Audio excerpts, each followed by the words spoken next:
AF3 Hindi अध्याय 21 tier 7 black zone. पिछला अध्याय। अगला अध्याय। आईना।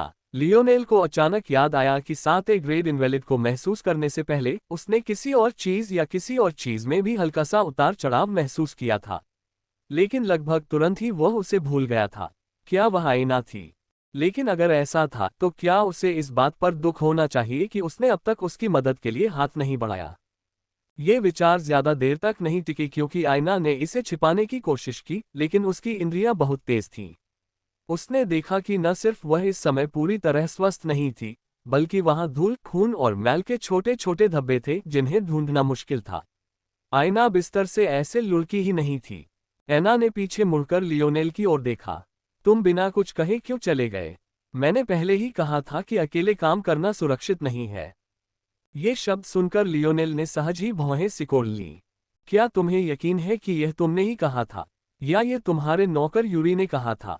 लियोनेल अपनी आवाज में आई कड़वाहट से हैरान था, लेकिन नाराजगी और थकान के मिश्रण ने उसे अपनी भावनाओं पर काबू पाने में असमर्थ बना दिया। दरअसल यूरी ने ही कहा था कि उसकी मिस आईना उसके साथ काम करना चाहती है। ये शब्द आईना के मुंह से कभी नहीं निकले थे। उसे उस बात की परवाह क्यों करनी चाहिए जो वह खुद कहने की भी जहमत नहीं उठा सकती। उसे इस बात पर ज्यादा हैरानी हुई कि उसने अपनी छोटी सी नौकरानी को यहाँ क्यों नहीं भेजा। दोनों। आईना ने तीखी नजरों से जवाब दिया। तुम हमारे नेता हो, तुम यूं ही बेपरवाह होकर नहीं जा सकते। अगर तुमने हमारी रक्षा के लिए ऐसा किया भी तो क्या तुम्हें अपनी सुरक्षा भी जरूरी नहीं लगती? अगर तुम गिर गए तो क्या तुम्हें लगता है कि वे ज्यादा देर तक बच पाएंगे? लियोनेल ने आईना को ये सबसे ज्यादा शब्द बोलते सुना था। हालांकि भले ही वह स्तब्ध था, लेकिन उसके अंदर कहीं ज्यादा गुस्सा था जिसने उसे पूरी तरह दबा दिया था। जैसे ही वह जवाब देना चाहता था, कुछ मीटर दूर से हंसी की आवाज आई। अगर तुम दोनों प्रेमी प्रेमिका जैसा झगड़ा करना चाहती हो तो कोई बात नहीं, लेकिन मेरी मांगे पूरी करने के बाद ही करो। तुम्हारी पीठ पर पड़ी वो कुल्हाड़ी बहुत अच्छी लग रही है, बच्ची। तुम उसे भी दे सकती हो। ऐना का ध्यान अचानक उन 3 आदमियों की ओर गया। जब मैं बोल रहा हूं तो चुप हो जाओ, वरना पछताने से पहले ही तुम खुद को 2 हिस्सों में बंटा हुआ पाओगे। लियोनेल की नजरें उन शब्दों पर कांप उठीं। उसे आईना के मुंह से निकले इन शब्दों पर जो झटका लगना चाहिए था, उसे समझने का भी समय नहीं मिला। क्या ये वही शर्मीली लड़की थी जो हर बार उसके कबूलनामे पर भाग जाती थी? वही शांत लड़की जो पहले बहुत कम बोलती थी? आप मानव जीवन के साथ इतना लापरवाही से कैसे पेश आ सकते हैं? आईना का सिर लियोनेल की ओर मुड़ गया। क्या तुम समझ नहीं पा रहे कि वे तुम्हें मारना चाहते हैं? क्या तुम्हें सच में लगता है कि ये सब करने के बाद वे पीछे हट जाएंगे? उन्होंने तुम्हें अकेले एक ग्रेड इनवैलिड को मारते देखा। तुम्हें लगता है कि वे ऐसे दुश्मन को अपने हाथ से जाने देना चाहते हैं? तुम इतने भोले क्यों हो? लियोनेल की आंखें उभर आई और अनियंत्रित क्रोध के कारण लाल हो गईं। क्या तुमने वो देखा? मुख्य किरदार के एक साथी ने इशारा किया। ये तो अब तक देखी हुई सबसे खूबसूरत औरतों में से एक है। ये शायद बड़े घराने की रईस लड़कियों में से एक होगी। मैं तो सच में एक चखना चाहता हूँ।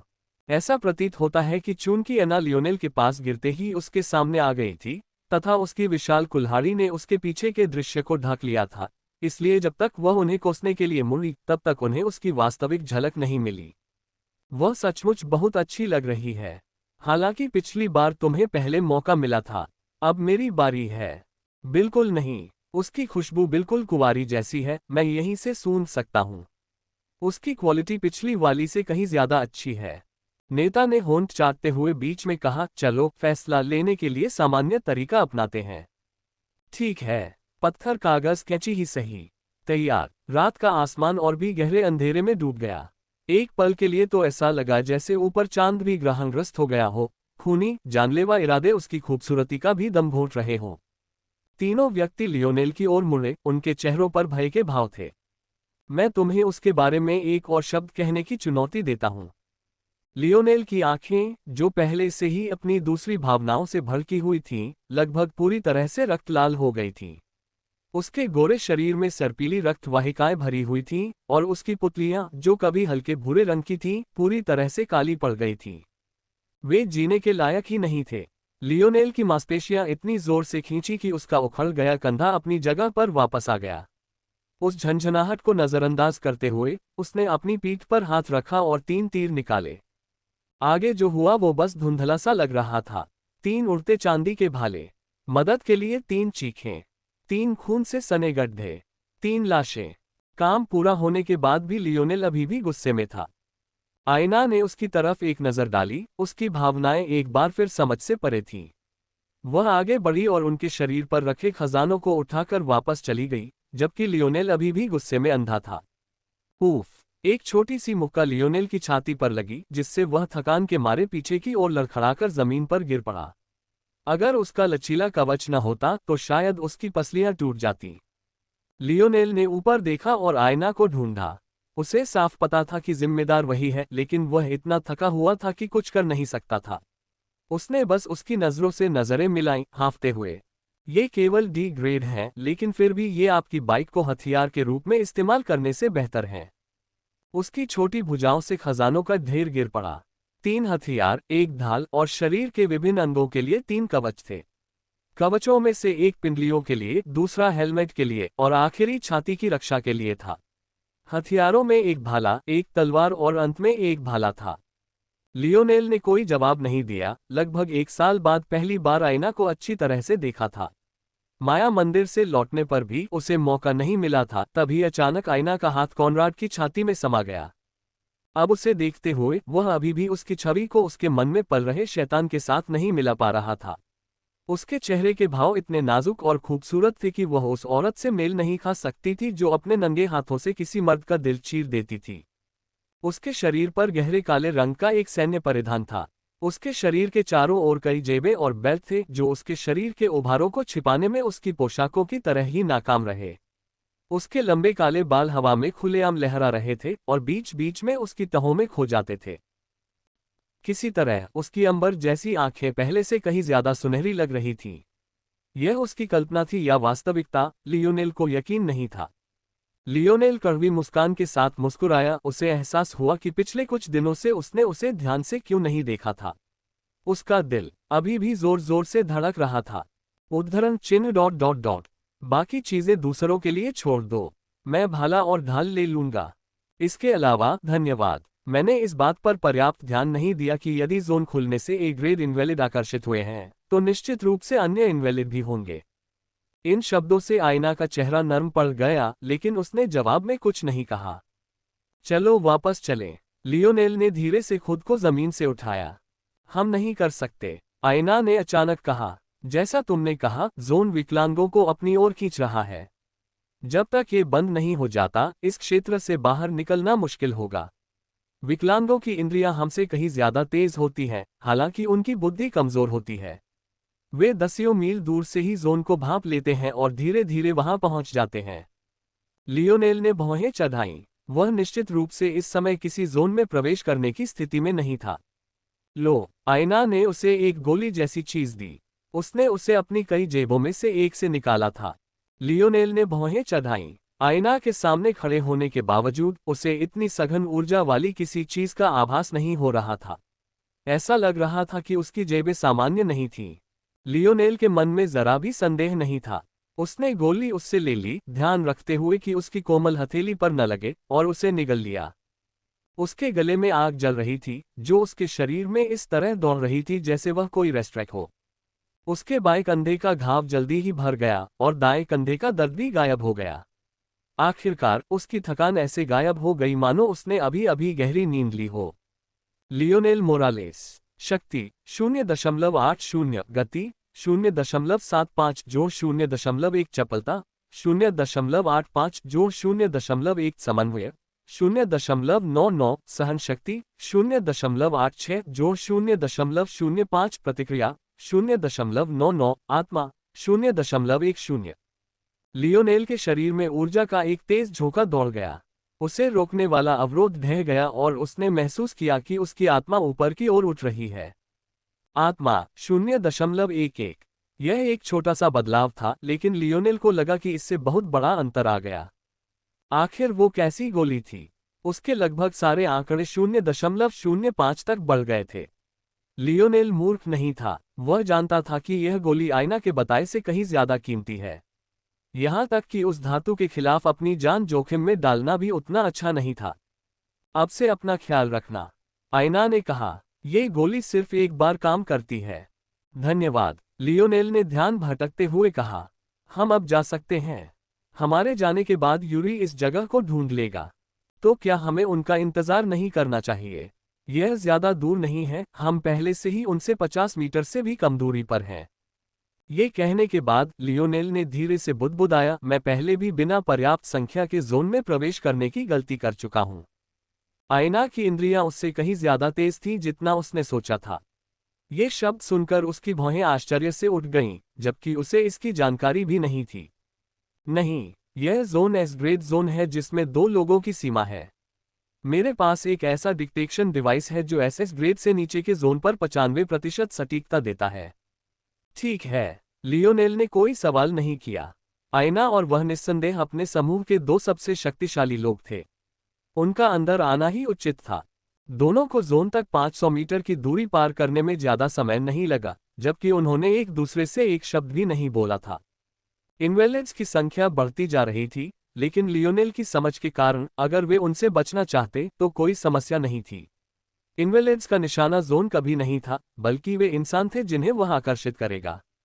और अपनी कमजोर बुद्धि के कारण वे घूमते हुए नीले पोर्टल के ठीक बाहर इंतजार करना नहीं जानते थे।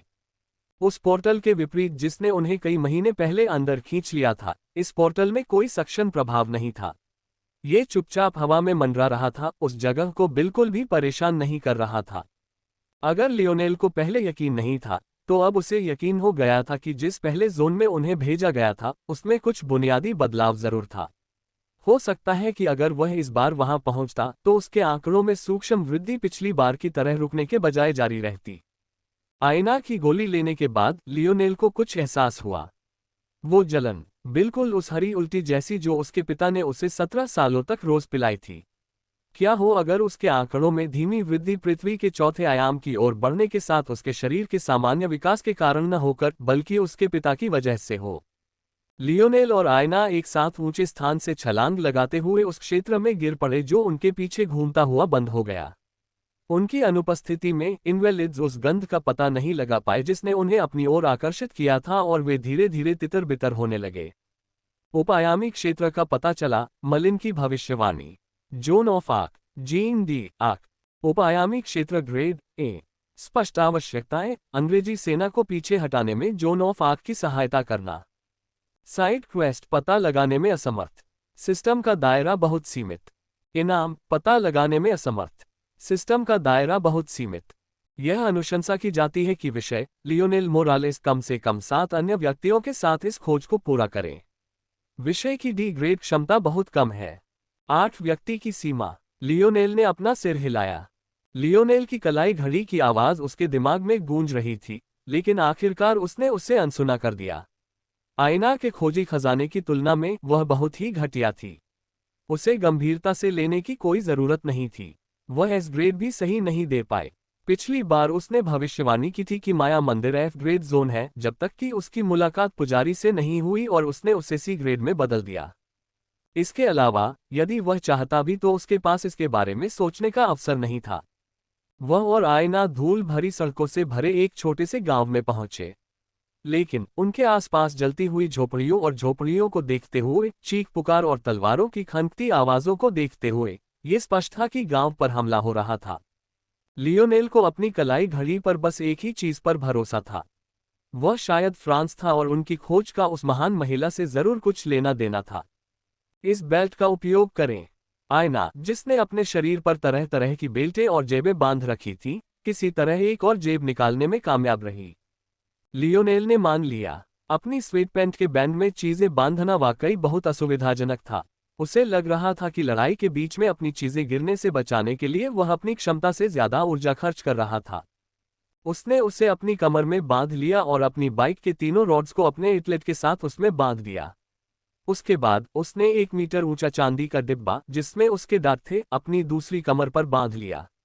अगर वह अभी भी एक सामान्य इंसान होता तो उसे वहां रखना उसकी गतिविधियों में बहुत बाधा डालता, लेकिन आज के उसके लिए यह ज्यादा सुविधाजनक था। उसे हैरानी हुई कि बक्सा सचमुच सिकुड़ गया।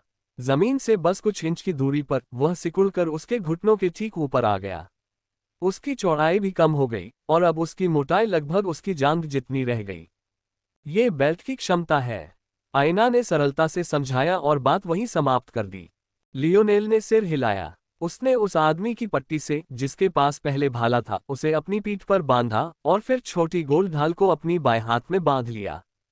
यह महसूस करते हुए कि लियोनेल तैयार है, ऐना ने उड़ान भरी, ये जानते हुए कि लियोनेल उसके पीछे पीछे आ रहा है। लियोनेल ने अपनी भूमिका को चुपचाप समझ लिया था, इसीलिए उसने अपना भाला दूर रख दिया। ऐना ब्रेजिंगर, शक्ति 0.99, गति 0.85, चपलता 0.80, समन्वय 0.95, सहनशक्ति 0.95, प्रतिक्रिया 0.97, आत्मा 0.06। जब से उसने आखिरी बार आयना को देखा था, उसके आंकड़े ज्यादा नहीं बदले थे। वह मूलतः एक अग्रिम पंक्ति की लड़ाकू थी।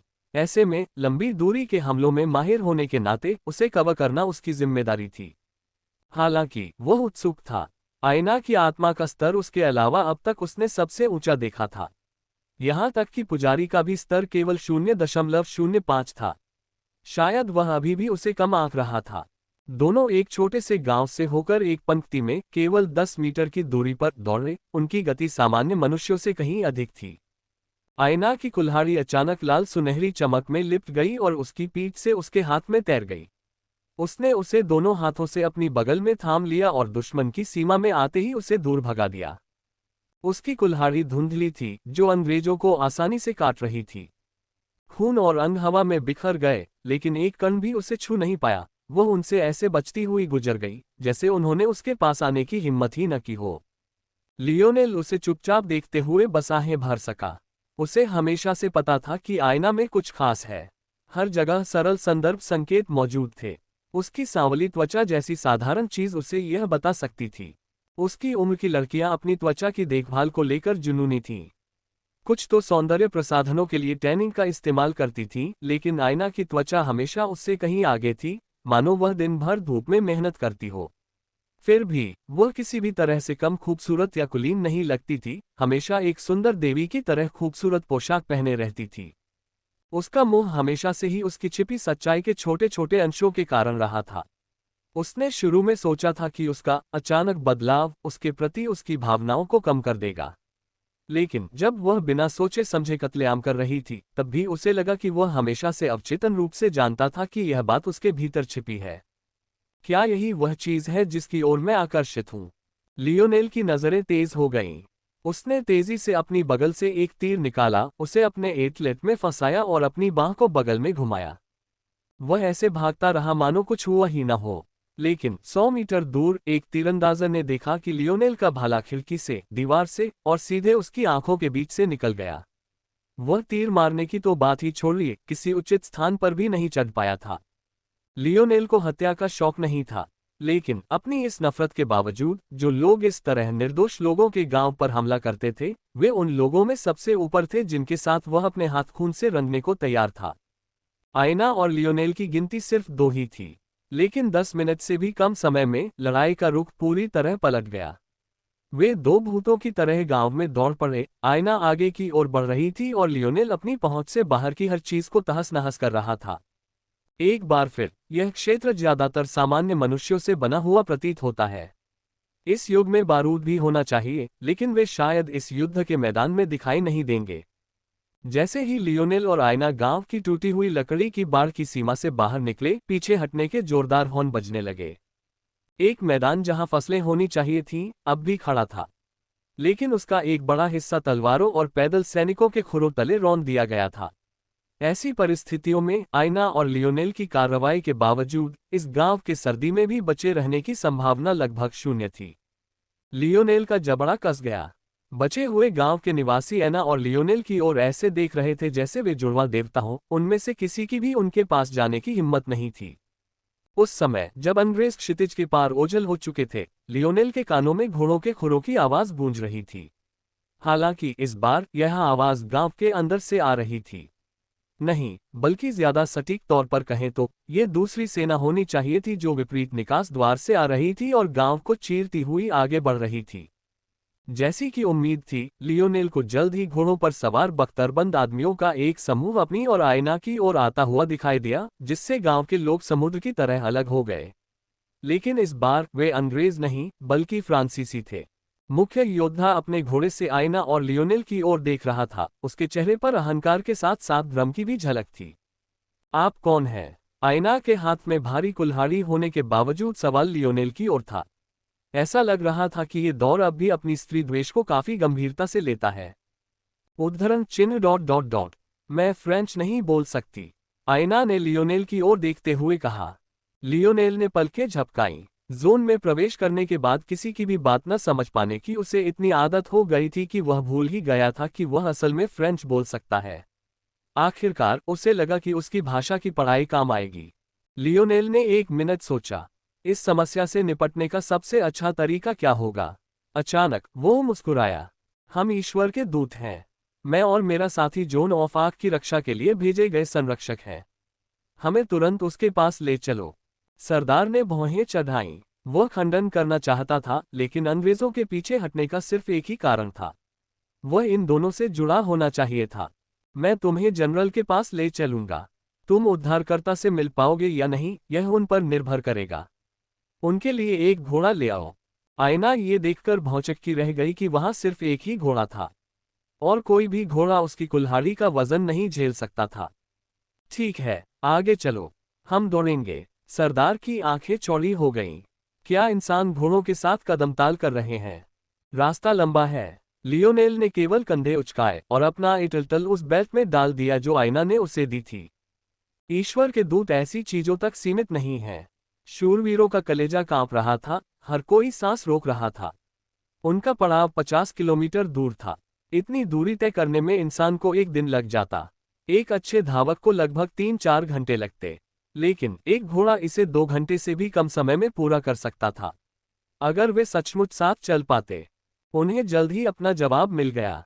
आयना और लियोनेल न केवल भारी बोझ के बावजूद आसानी से आगे बढ़ रहे थे, इसके अलावा वे ज्यादा थके हुए भी नहीं लग रहे थे। लियोनेल अपनी बाइक निकालकर इस काम को और भी आसान बना सकते थे, लेकिन आयना को अकेले दौड़ते हुए छोड़ना उनके लिए ठीक नहीं था। जब वे शिविर के बड़े बड़े तंबू देख पाए तो लियोनेल का दिल अनजाने में ही धड़क उठा, क्योंकि उसके दिमाग में कुछ कौंध गया। मेरी सहनशक्ति में अभी 0.01 की वृद्धि हुई है। लियोनेल ने तुरंत पुष्टि कर दी कि वह सचमुच सही था। उसके पिता की मनगढ़ंत बातों में कुछ और भी खास था, जो उन्होंने पहले नहीं बताया था। इसके अलावा इस दुनिया ने उसे पिछले जोन की तरह रोका नहीं था। उसमें और इसमें क्या फर्क है? ऐसा भी लगता है कि अगर मैं कोई ऐसी गतिविधि करूं जो उसके लिए उपयुक्त हो, तो पिताजी के कार्य में जो भी औषधीय गुण थे वे जल्दी निकल जाएंगे। क्या मुझे तेज दौड़ना और वजन उठाना शुरू कर देना चाहिए? लियोनेल की ताकत कम नहीं थी, लेकिन उसकी गति और फुर्ती बेहद कमजोर थी। फिलहाल उनके पास सिर्फ टियर 5 ब्लैक ट्रेजर था जो उनके पैरों पर था। अब जब लियोनेल अपने शरीर पर बहुत ध्यान दे रहा था, तो उसे एहसास हुआ कि जब वह उन्हें ग्रेट इनवैलिड से लड़ रहा था, तो उसके आंकड़ों में जो उछाल आया था वह बिल्कुल ऐसा ही था। उसे पहले यह एहसास क्यों नहीं हुआ कि उसके शरीर में एक छिपी हुई ताकत उभर रही है? मुझे आश्चर्य है कि पिताजी ने इतना धीमा रास्ता क्यों चुना। मुझे यकीन है कि उनके पास कोई कारण होगा। लियोनेल ने भौहें चढ़ाईं, उसका ध्यान उस निशान पर गया जिसका जिक्र उसके पिता ने किया था। क्या यह उससे जुड़ा हो सकता है? हालांकि उसे समझ नहीं आया। उस जगह पर वास्तव में कोई महत्वपूर्ण अंग या महत्वपूर्ण अंग नहीं थे। लियोनेल को इसके बारे में ज्यादा सोचने का मौका नहीं मिला, क्योंकि वे आखिरकार छावनी तक पहुंच गए थे। उसे तुरंत पता चल गया कि जोन ऑफ आर्क यहां नहीं होगी। इस तरह के छावनी में अग्रिम टुकड़ियां और बटालियनें होती थीं जो नो मैंस लैंड में दुश्मन पर दबाव बनाती थीं। इतिहास के अनुसार जोन कोई योद्धा नहीं थी, बल्कि वह मनोबल बढ़ाने वाली थी। खोज के परिचय में जिस तथाकथित मलिन का जिक्र है, वह वही व्यक्ति था जिसने उसके आगमन की भविष्यवाणी की थी, लेकिन इतिहास में कोई वास्तविक जादूगर या जादूगर नहीं था। कहने का तात्पर्य यह था कि जोन इतनी छोटी सेना में नहीं होगी। वह ज्यादा लोगों के साथ होगी ताकि उसकी उपस्थिति का सबसे ज्यादा प्रभाव हो। जोन ऑफ आर्क को पुरुष के रूप में क्रॉस ड्रेसिंग करने के लिए मार दिया गया था। लियोनेल ने आईना के कपड़ों को देखते हुए आह भरी। लियोनेल को रॉयल ब्लू अकादमी में मिली शिक्षा वर्तमान में काफी उपयोगी लगी। जब कोई भाषा सीखने का चुनाव करता है तो उसका मतलब सिर्फ बोली सीखना नहीं होता, बल्कि उस भाषा में सीखना भी होता है। इस तरह लियोनेल ने पिछले कुछ सालों में फ्रांसीसी इतिहास के बारे में बहुत कुछ सीखा। लियोनेल और आयना ने धैर्यपूर्वक प्रतीक्षा की जब तक कि मुख्य शूरवीर उन लोगों से संपर्क नहीं कर लेता जिनसे उसे संपर्क करना था। कुछ ही देर बाद दोनों को सबसे बड़े बीच वाले तंबू में ले जाया गया। हैरानी की बात नहीं कि इस जनरल की भी इस मामले में ज्यादा दखलंदाजी नहीं थी। वह आयना और लियोनेल को ऑर्लियंस के गढ़ में वापस लाने के लिए बस अगले मौके का इंतजार कर सकता था। अगली बार उनकी बटालियन को लौटने की अनुमति 1 महीने बाद मिलेगी। तब तक वे केवल झड़पें लड़ते रहेंगे और गांवों और कस्बों के 100 किलोमीटर के दायरे की रक्षा करते रहेंगे। इसके बाद आयना और लियोनेल को उनके अपने तंबू में ले जाया गया। लियोनेल को पहले से ही पता था कि आयना का अपना तंबू है जिसे वह शायद बाहर ले आएगी, इसलिए उसने कोई आपत्ति नहीं जताई। इसके अलावा उन दोनों का अलग होना भी अच्छा नहीं था। हालांकि आश्चर्य की बात यह है कि आयना ने तुरंत अपने रहने की जगह नहीं निकाली, बल्कि लियोनेल को तंबू में छोड़ी गई एक जानवर की खाल पर बैठने के लिए आमंत्रित किया। मिशन की विशेष बातें मुझे अभी तक आपको ठीक से समझाने का समय नहीं मिला है, इसलिए मुझे लगता है कि मुझे अभी ऐसा कर देना चाहिए, जबकि हमारे पास थोड़ा समय है। लियोनेल ने सिर हिलाया, ये सच था। कलाई घड़ी सही है। ये खोज जोन ऑफ आर्क के बारे में है। मुझे यकीन नहीं है कि यह मलिन से कैसे संबंधित है, लेकिन शायद आप रिक्त स्थान भर सकते हैं। हाँ, मलिन 500 के दशक के एक कवि और भविष्यवक्ता थे। वे अपने कुछ संबंधों और भविष्यवाणियों के लिए जाने जाते थे, जैसे कि राजा आर्थर के साथ उनका संबंध और जोन ऑफ आर्क के बारे में उनकी भविष्यवाणी। अगर मैं सीधे उद्धरण को याद करूं तो उनकी भविष्यवाणी थी, फ्रांस एक महिला द्वारा खो दिया जाएगा और लोरेन के ओक जंगलों से एक कुंवारी द्वारा बचाया जाएगा। वही सामान्य अस्पष्ट भविष्यवाणी जो अंततः सच हो जाएगी यदि पर्याप्त वर्ष बीत जाएं। लियोनेल ने थोड़ा संदेह के साथ अपनी बात समाप्त की। मुझे नहीं लगता कि अब हम किसी भी चीज को सही तौर पर ले सकते हैं, आयना ने धीरे से कहा। हो सकता है आप ठीक कह रहे हैं, आयना ने सिर हिलाया। मुख्य खोज और सहायक खोजें दरअसल परस्पर विरोधी हैं, और छिपी हुई खोज तो लगभग असंभव है। आप छिपे हुए कार्य देख सकते हैं। क्या बात यह नहीं है कि वे छिपे हुए हैं? मेरा डिटेक्शन उपकरण ऐसा नहीं कर सकता, लेकिन मैंने उस पर एस ग्रेड सूचना टिकट का इस्तेमाल किया है। मुझे लगता है कि यह खोज वास्तव में एसएस ग्रेड की हो सकती है, जिससे मेरे उपकरण की सटीकता घटकर केवल 70% रह जाती है। लियोनेल की नजरें गंभीरता में सिकुड़ गईं। उसने पहले सिर्फ सी ग्रेड जोन पूरा किया था, लेकिन अब एसएस ग्रेड में था। निष्पक्षता कहाँ थी? इसकी भी संभावना है कि यह एक अद्वितीय उपायामी क्षेत्र हो। अद्वितीय वे ऐसे क्षेत्र हैं जो इस तथ्य के कारण अग्रेडेड हैं कि उनके अंदर के चर अराजकता सिद्धांत का पालन करते हैं। ओह, कमाल है, लियोनेल ने मन ही मन सोचा। कैस थ्योरी गणित की एक ऐसी शाखा थी जिसके बारे में सोचते ही उसे भी सिरदर्द होने लगता था। कम से कम तब तो जब उसका दिमाग सामान्य मानवीय सीमाओं के भीतर काम करता था। किसी भी तरह मैं आपको वही बताऊंगा जो मैं जानता हूं। 2 अतिरिक्त लक्ष्य हैं। पहला, 1000 अंग्रेजों को मारना। दूसरा, 10,000 अंग्रेजों को मारना। मुख्य लक्ष्य है जोन ऑफ आर्क को मारना।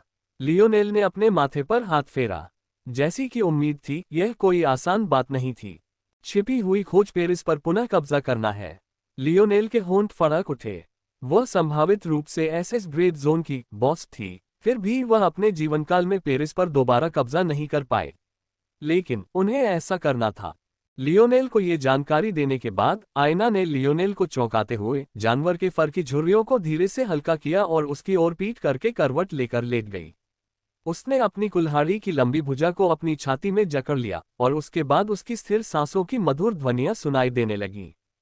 लियोनेल ने एक पल के लिए पलकें झपकाईं। अपनी इच्छाशक्ति से, जिसका उससे अंदाजा भी नहीं था, उसने खुद को उसकी पीठ के खूबसूरत उभार से नजरें हटाने पर मजबूर किया और ध्यान लगाओ, तुम्हें बहुत काम करना है। लियोनेल ने अपनी पूरी जिंदगी औरतों से दूर ही बिताई थी। मिडिल स्कूल में उसे औरतों में कोई दिलचस्पी नहीं थी, सिवाय उस उम्र में लड़कों के मन में विपरीत लिंग के लिए होने वाली आम छेड़खानी के। और जब हाई स्कूल पहुंचा और उसे आखिरकार एहसास हुआ कि लड़कियां उसकी सोच से कहीं ज्यादा दिलचस्प होती हैं, तो उसकी नजर आईना पर पड़ी। नहीं, ये कहना ज्यादा सही होगा कि वही वजह थी जिसकी वजह से उसे औरतें देखने लायक लगीं। लियोनेल एक 5 स्टार प्रोफेशनल के रूप में इतने लोकप्रिय थे कि उन्हें चाहने वाली महिलाओं की कतार पूरी दुनिया में फैल सकती थी।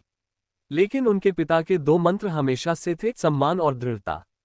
अगर वह आईना का सम्मान करना चाहते थे, भले ही वे एक जोड़े न हो, तो उन्हें कम से कम न्यूनतम तो करना ही था। इस तरह लियोनेल, जिसका जेम्स जैसा दोस्त था और जिसने शायद उन औरतों की गिनती ही भूल दी थी जिनके साथ वह रहा था, एक कुंवारा सा था। हर तरफ मुश्किल से 4 मीटर की दूरी पर एक तंबू में उस अकेली औरत के साथ रहना जो उसके दिल को झकझोर रही थी, उसके लिए असहनीय उत्तेजना थी। अपने मन को साफ करने के लिए लियोनेल ने अवचेतन रूप से आयामी शुद्धि का संचार शुरू कर दिया।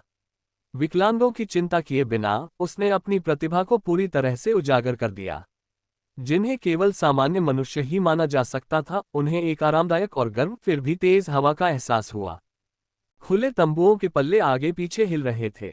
अपने अस्थायी स्तबलों में घोड़े हिनहिना रहे थे, उनके नथुनों से गर्म हवा निकल रही थी। ऐसा लग रहा था जैसे कोई हल्की गर्मी का दिन हो, हालांकि पतझड़ गहरा रहा था और सर्दी तेजी से आ रही थी। जो लोग सामान्य नहीं थे।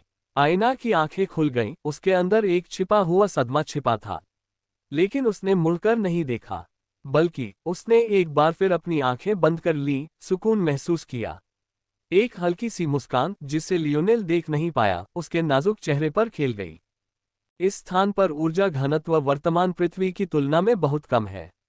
क्या यही अंतर है उस विश्व के बीच जिसने अपना विकास शुरू कर दिया है और जिसने अभी तक विकास शुरू नहीं किया है? कम ऊर्जा घनत्व के बावजूद लियोनेल की गति अब भी उससे कहीं ज्यादा तेज थी जब वह लगातार इनवैलिड्स की चिंता में रहता था। दरअसल उसे लग रहा था कि उसकी गति उससे कहीं ज्यादा तेज थी जितनी होनी चाहिए थी। मेरी गति अपेक्षा से ज्यादा बढ़ गई। शायद यह मेरे उत्साह में वृद्धि से संबंधित है। आखिरकार लियोनेल का ध्यान भटक गया। जब तक वह फिर से उठा, सूरज डूब चुका था और उब चुका था। Lionel Morales. शक्ति 0.80, गति 0.75 जोड़ 0.1, चपलता 0.85 जोड़ 0.1, समन्वय 0.99, सहन शक्ति 0.87 जोड़ 0.05, प्रतिक्रिया 0.99, आत्मा 0.12। लियोनेल का मनोबल एक बार फिर बढ़ गया था, इस बार 0.1 की बढ़त के साथ। वह खुद को मुस्कुराने से नहीं रोक पाया। इससे पहले 3 दिनों में उसकी प्रगति की गति धीमी होने के कारण उसमें थोड़ा बहुत सुधार हुआ था। लेकिन अब जब उसने अपनी पूरी क्षमता का इस्तेमाल किया था, तो उसने 12 घंटों से भी कम समय में इतनी बड़ी बढ़त हासिल कर ली थी। वह बेहद संतुष्ट था। अब तक आईना जाग चुकी थी। उसकी पीठ अभी भी उसकी ओर थी, वह भी ध्यान कर रही थी। ऐसा लग रहा था कि वह लियोनेल की तरह ध्यान और नींद नहीं ले पा रही थी। इसके अलावा वह जिस भी तकनीक का अभ्यास कर रही थी, वह पूरी तरह से उसके अपने शरीर की गतिविधियों पर निर्भर थी। बाहर से कोई भी ऊर्जा उसके अंदर प्रवेश नहीं कर रही थी। लियोनेल ने अपने सामने खाने की एक ट्रे देखी और सिर हिलाकर धन्यवाद कहा, जिसे आईना देख नहीं पाए। यह उसके लिए काफी नहीं था, लेकिन वह यह उम्मीद भी नहीं कर सकता था कि 1000 आदमियों के एक शिविर में इतना ज्यादा खाना बच जाएगा। दलिया और सॉसेज चटकर जाने के बाद लियोनेल ने ट्रे एक तरफ रख दी और सोचा कि जैसे उसने माया मंदिर में किया था, वैसे ही वह भी अपना खाना खुद ढूंढने निकलेगा। हालांकि आईना को अकेला नहीं छोड़ना चाहता था, इसलिए उसने ऐसा करने से मना कर दिया। मुझे खुद को शांत करने और सोचने का समय कम ही मिलता है। मुझे वे 2 पुस्तिकाएं मिले 4 दिन हो चुके हैं, फिर भी मैंने उन्हें अभी तक खोला तक नहीं है। यदि मोंटेज ने लियोनेल के विचार सुने तो वह सदमे से सुन्न हो जाएगा। यदि लियोनेल ने कभी तकनीक पुस्तिकाएं नहीं खोली थीं, तो ये कैसे हुआ कि उसने डायमेंशनल क्लींसे और कॉल ऑफ द विंड दोनों का उपयोग किया था? दुर्भाग्य से अंकल मोंटेज की समझदारी के लिए लियोनेल का जवाब वही होगा जो उन्होंने अन्य 4 टियर 9 ब्लैक तकनीकों की तुलना में डायमेंशनल क्लींसे को चुनने के बाद इस्तेमाल किया था। जब लियोनेल ने पुस्तिकाओं पर हाथ रखा, तो वे चीजें जो वह अपनी आंखों से पहले ही महसूस कर सकता था, कई गुना बढ़ गईं। उसे बिना उसका कवर खोले ही इस तकनीक के अस्तित्व का सहज आभास हो गया। वापस आने के बाद अपने दोस्तों के साथ बिताई पहली रात में उसने पाया कि वह इन तकनीकों का इस्तेमाल बड़ी आसानी से कर सकता है। जब लियोनेल को यह एहसास हुआ, तो उसने इन तकनीकों को पढ़ने से परहेज किया। उसे लगा कि इतने खतरनाक माहौल में, क्योंकि वह पहले से ही बिना किसी समस्या के इनका इस्तेमाल कर सकता था, अब इन्हें पढ़ने के लिए कोई जोखिम उठाने का कोई मतलब नहीं था। आखिरकार अगर उसे पढ़ना ही पड़ा तो वह ध्यान और आराम तो कर ही नहीं सकता था। आखिरकार लियोनेल ने डायमेंशनल क्लींस निकाला और पहला पन्ना खोला। सबसे पहले उसने तकनीक का सारांश देखा। आयामी शुद्धि। ये तकनीक शरीर को आयामों में बदलाव के अनुकूल बनाती है और तृतीय आयामी संविधानों को धोने के लिए चतुर्थ श्रेणी बल का उपयोग करती है तथा उन्हें पूर्णता के करीब लाती है। चौथी श्रेणी का बल, क्या इसे यही कहते हैं? लियोनेल को तुरंत एहसास हुआ कि यह पुस्तिका कितनी महत्वपूर्ण थी।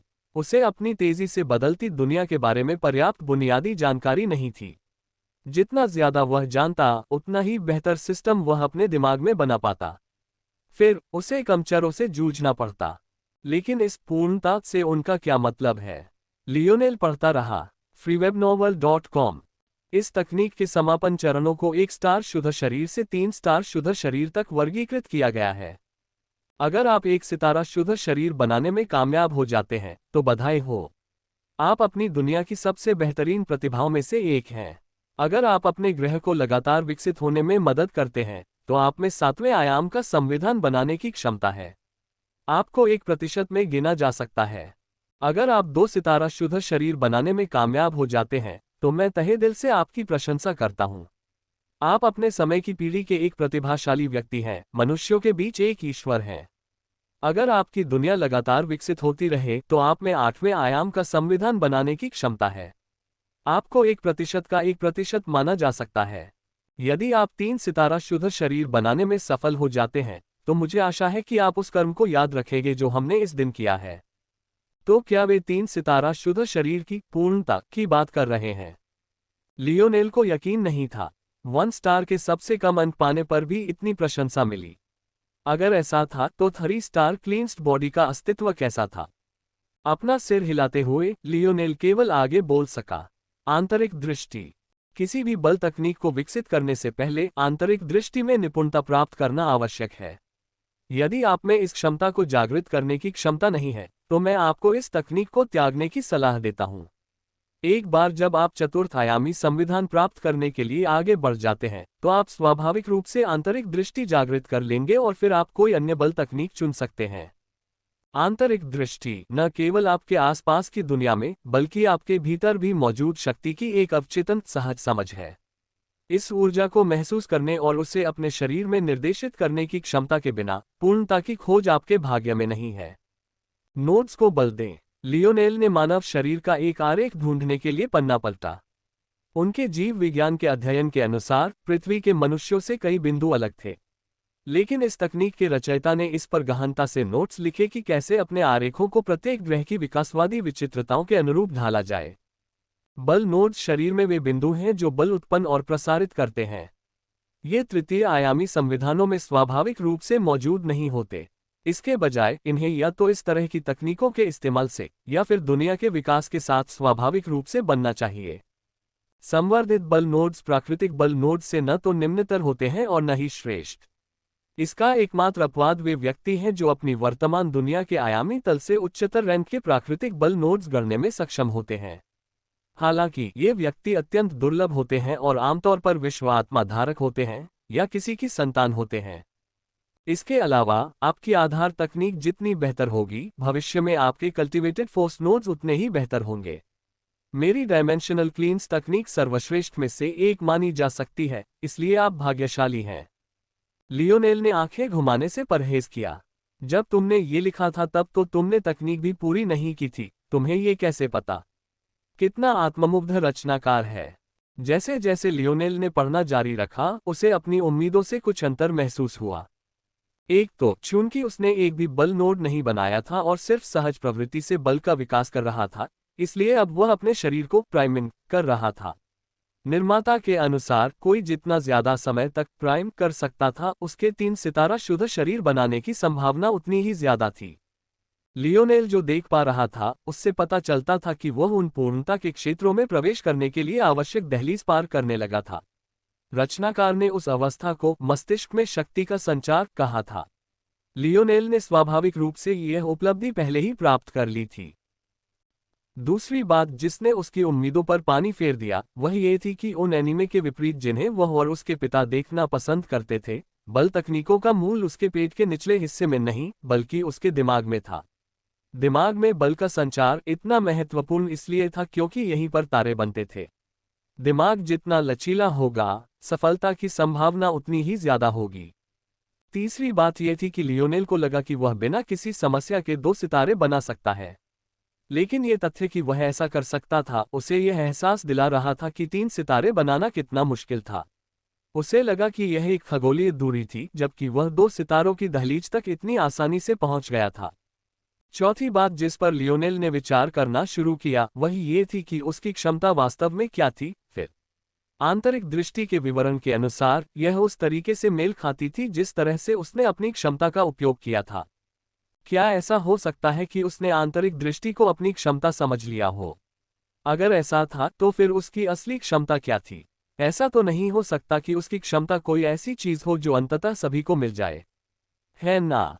लियोनेल इन विचारों को एक तरफ रख सकता था। जितना ज्यादा वह आयामी शुद्धि का अभ्यास करेगा उसकी क्षमता उतनी ही मजबूत होती जाएगी।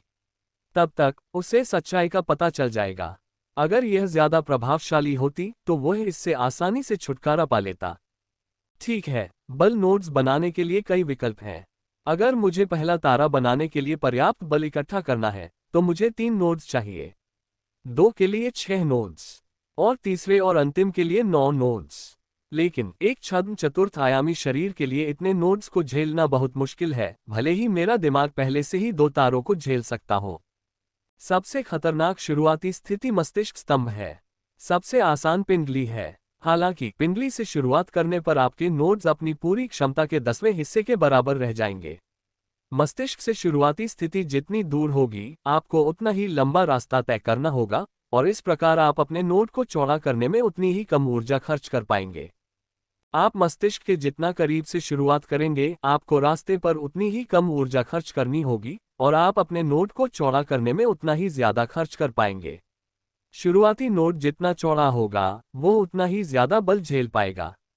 चूंकि आपका पहला नोड आपके दूसरे नोड के लिए एक मार्ग का काम करता है, इसलिए यही सिद्धांत लागू होता है। इसलिए दूसरा नोड जितना उसके करीब होगा और पहला नोड जितना बड़ा होगा, दूसरा नोड उतना ही बड़ा होगा। ऐसे में मुझे अपने प्राइमिंग चरण में संतृप्ति तक पहुंचने पर ध्यान केंद्रित करना होगा। इसके बाद मैं अपने ब्रेन स्टेम पर अपना पहला नोड बनाऊंगा। इस तरह 3 सप्ताह बीत गए और लियोनेल का मस्तिष्क अंततः अपनी पूरी क्षमता तक पहुंच गया। Lionel Morales. शक्ति 0.80, गति 0.75 जोड़ 0.1, चपलता 0.85 जोड़ 0.1, समन्वय 0.99, सहन शक्ति 0.87 जोड़ 0.05, प्रतिक्रिया 0.99, आत्मा 0.30। लियोनेल हफ्तों से कहीं नहीं गया था। उसे जरा भी अंदाजा नहीं था कि आयना कई बार जा चुकी है और वापस आ चुकी है। आसपास किसी भी तरह की धमकी के बिना और अवचेतन रूप से उस पर भरोसा करते हुए उसने पूरी जान लगा दी। उसके तंबू से आती तेज हवाओं और आरामदायक माहौल के कारण फ्रांसीसी उसके पास जाने की हिम्मत नहीं जुटा पाए थे। अब तक उन्हें पूरा यकीन हो गया था कि वही ईश्वर का दूत है। आयना एक बार फिर तंबू में दाखिल हुई, लेकिन इस बार उसकी हालत देखकर उसकी भौहें तन गईं। लियोनेल के होंठ गहरे नीले रंग के थे, उसका शरीर हर पल कांप रहा था। उसकी ओर उमड़ता बल का बवंडर पहले दिन की तुलना में 10 गुना ज्यादा था। यह उसकी आत्मा में आई वृद्धि के कारण था या इस तथ्य के कारण कि उसे तकनीक को वास्तव में पढ़ने के बाद उसकी गहरी समझ हो गई थी, ये कहना असंभव था। लियोनेल की गर्दन और माथे पर भयानक नीली हरी नसें दौड़ रही थीं। पसीने की बूंदें उसके शरीर से लुढ़क रही थीं और उससे आ रही दुर्गंध में मिल रही थीं। अगर लियोनेल को पता चलता कि आयना इतने हफ्तों से बिना किसी शिकायत के उसके बदन की दुर्गंध को झेल रही है तो कौन जाने उसे कैसा लगेगा। अगर कोई लियोनेल के मस्तिष्क स्तंभ में झांक कर देखे तो उसे संकेंद्रित शक्ति का एक बढ़ता हुआ बीज दिखाई दे सकता था। इस प्रक्रिया को पूरा करने का कोई आसान तरीका नहीं था। लियोनेल को अपने शरीर को तराशना था और साथ ही खुद को ठीक करने के लिए शक्ति का इस्तेमाल करना था। यही वजह थी कि यह कदम इतना खतरनाक था। ब्रेन स्टेम यकीनन मस्तिष्क का सबसे महत्वपूर्ण हिस्सा होता है। अगर यह कभी क्षतिग्रस्त हो जाता तो मौत लगभग तय थी। फिर भी लियोनेल को अपने लिए एक नोड बनाने के लिए सक्रिय रूप से यही करना पड़ा। ये केवल आयामी शुद्धिकरण की विशेष विशेषता के कारण ही संभव हो पाया। हर बल तकनीक नोड्स को एक ही स्थान पर नहीं बनाती और अधिकांश तकनीकें ऐसे खतरनाक क्षेत्रों से सीधे तौर पर बचती थीं। ऐसा इसलिए था क्योंकि इस तकनीक के रचयिता को अपने तरीकों पर इतना भरोसा था कि उन्होंने इस तकनीक को लिखने का साहस किया। अपनी इंद्रियों का उपयोग करके अपने मस्तिष्क सटेम में कोशिकाओं की संरचना को पूरी तरह से याद करें, पुनर्गठित करें, उनके पुनर्निर्माण को प्रोत्साहित करें, मूल को नष्ट करें, दोहराएं। पृथ्वी के मनुष्यों को सटेम कोशिकाओं का उपयोग करके मस्तिष्क कोशिकाओं का पुनरुत्पादन करने में सक्षम होने में सैकड़ों वर्षों का शोध लगा। वास्तव में यह अभी भी अपनी प्रारंभिक अवस्था में था। फिर भी यह तकनीक बल का उपयोग करके पृथ्वी की किसी भी क्षमता को पार करने में सक्षम थी। हालांकि अंततः लियोनेल को इस प्रक्रिया को अनगिनत बार दोहराना ही था। उसके लिए अपने मस्तिष्क स्तंभ की लाखों कोशिकाओं में से प्रत्येक के लिए ऐसा करना असंभव था। हालांकि चतुर्थ श्रेणी बल से बना एक सामान्य नोड नंगी आंखों से मुश्किल से दिखाई देता और उसका आकार घन माइक्रोमीटर में मापा जा सकता था। लियोनेल के सामने समस्या ये थी कि उसका नोड सामान्य नहीं था, और हालांकि एक सामान्य नोड ज्यादा से ज्यादा लगभग 10 कोशिकाओं का ही स्थान घेरता है, असली मुश्किल तो सब कुछ ठीक से पुनर्गठित करने में थी ताकि आपका दिमाग ठीक से काम करता रहे। यह अकेले ही कठिन था, लेकिन लियोनेल को न केवल 10 कोशिकाओं को बदलना और पुनर्गठित करना था, बल्कि 100 को। किसी भी अन्य दिन एक साधारण कागज का टुकड़ा आसानी से 100 से ज्यादा मानव कोशिकाओं को चीर सकता था, लेकिन लियोनेल के लिए वह छोटी सी संख्या ही उसके और मौत के बीच की दीवार थी। वह जानता था कि वह 10 पर रुक सकता था, 20 पर रुक सकता था, यहां तक कि 50 पर भी। ये संख्याएं पहले से ही एक सामान्य व्यक्ति की क्षमता से कहीं ज्यादा थीं। और ये भी ध्यान रखना चाहिए कि डायमेंशनल क्लींस शुरू से ही कोई सामान्य तकनीक नहीं थी। किसी अन्य तकनीक में उपयोगकर्ता ज्यादा से ज्यादा 5 कोशिकाओं का एक नोड बना सकता था, लेकिन लियोनेल जानता था कि अगर वह रुक गया तो वह खुद को धोखा दे रहा होगा। अगर उसे अपनी पूरी क्षमता का इस्तेमाल नहीं करना था तो उसने खुद को तैयार करने में इतना समय क्यों बर्बाद किया। अगर वह अभी रुक गया तो शायद उसने अपना पहला नोट तब बनाया होगा जब उसकी आत्मा 0.12 पर थी। लियोनेल की नाक से खून बहने लगा। यह इतना गहरा लाल था कि लगभग काला दिखाई दे रहा था। लियोनेल के दिमाग में चल रही गणनाएं बहुत बड़ी थीं। 100 ब्रेन स्टेम सेल कितने अन्य न्यूरॉन्स से जुड़े थे, रीढ़ की हड्डी के कितने कनेक्शन, चिकनी मांसपेशियों के कितने कनेक्शन, कितने अंगों को वे नियंत्रित करते थे। अपने पूरे शरीर को इस तरह से मोड़ने से उसके दिमाग पर बहुत दबाव पड़ रहा था। वह बस सोना चाहता था, अपने शरीर के दर्द को कम करना चाहता था, लेकिन वह जानता था कि वह सो नहीं सकता। अटलता, उसकी कमर सीधी हो गई। अब उसे एहसास हुआ कि वो 7 ग्रेड इनवैलिड से इसलिए नहीं लड़ रहा था क्योंकि वो कोई बहाना नहीं था, बल्कि वो एक ऐसी चीज थी जो उसके पिता ने बचपन से ही उसके शरीर में बिठा दी थी।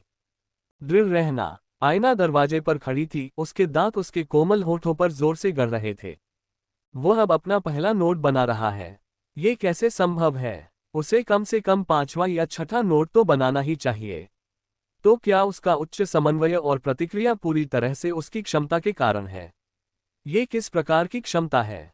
आईना के पास लियोनेल द्वारा स्वयं बनाए गए समान आंकड़े उपलब्ध नहीं थे, लेकिन वर्षों के प्रशिक्षण और अनुभव से आए लोगों को समझने की उसकी स्वाभाविक क्षमता थी। उसके अनुभव से नोट्स बनाए बिना इतने ऊंचे बेस आंकड़े प्राप्त करना असंभव था। वह स्वयं अपने 7वें नोट पर काम कर रही थी।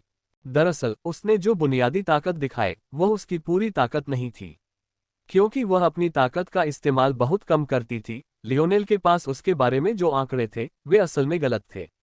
आखिरकार वह सिर्फ वही माप सकता है जो वह देख सकता है, और उसे पहले ताकत के बारे में बहुत कम जानकारी थी। हालांकि अब एकमात्र मुद्दा ये था कि लियोनेल की क्षमता जो भी थी वास्तव में बहुत महान थी। अचानक लियोनेल के होठों से एक दहाड़ निकली, उसके शरीर के रोमछिद्रों से खून की बौछार फूट पड़ी। अगले ही पल किसी विशाल लौ के जलने जैसी आवाज आई। उसके चारों ओर लहरदार तेज हवाओं और धूल के संकेंद्रित वृत्त उठे, जिससे वह जिस तंबू में बैठा था वह आसमान में उछल गया। लियोनेल ने अचानक अपनी आंखें खोली। उनकी आंखें गहरे नीले प्रकाश से जल रही थी जो टिमटिमा कर एक क्षण बाद गायब हो गया। वह पूरी तरह से अस्त व्यस्त था। उसका शरीर सिर से पैर तक खून से लथपथ था। दरअसल उसके आसपास ऐसा लग रहा था मानो खून की घनी बारिश हो रही हो और चारों ओर भयानक रूप से बिखर रही हो। हालांकि अगर कोई गौर से देखे तो पता चल सकता था कि यह सामान्य खून नहीं था। इसमें एक अशुद्ध भूरा काला रंग था जिससे एक भयानक गंध आ रही थी। उस पल अपनी शक्ल के बावजूद लियोनेल पहले से कहीं ज्यादा जिंदा महसूस कर रहा था।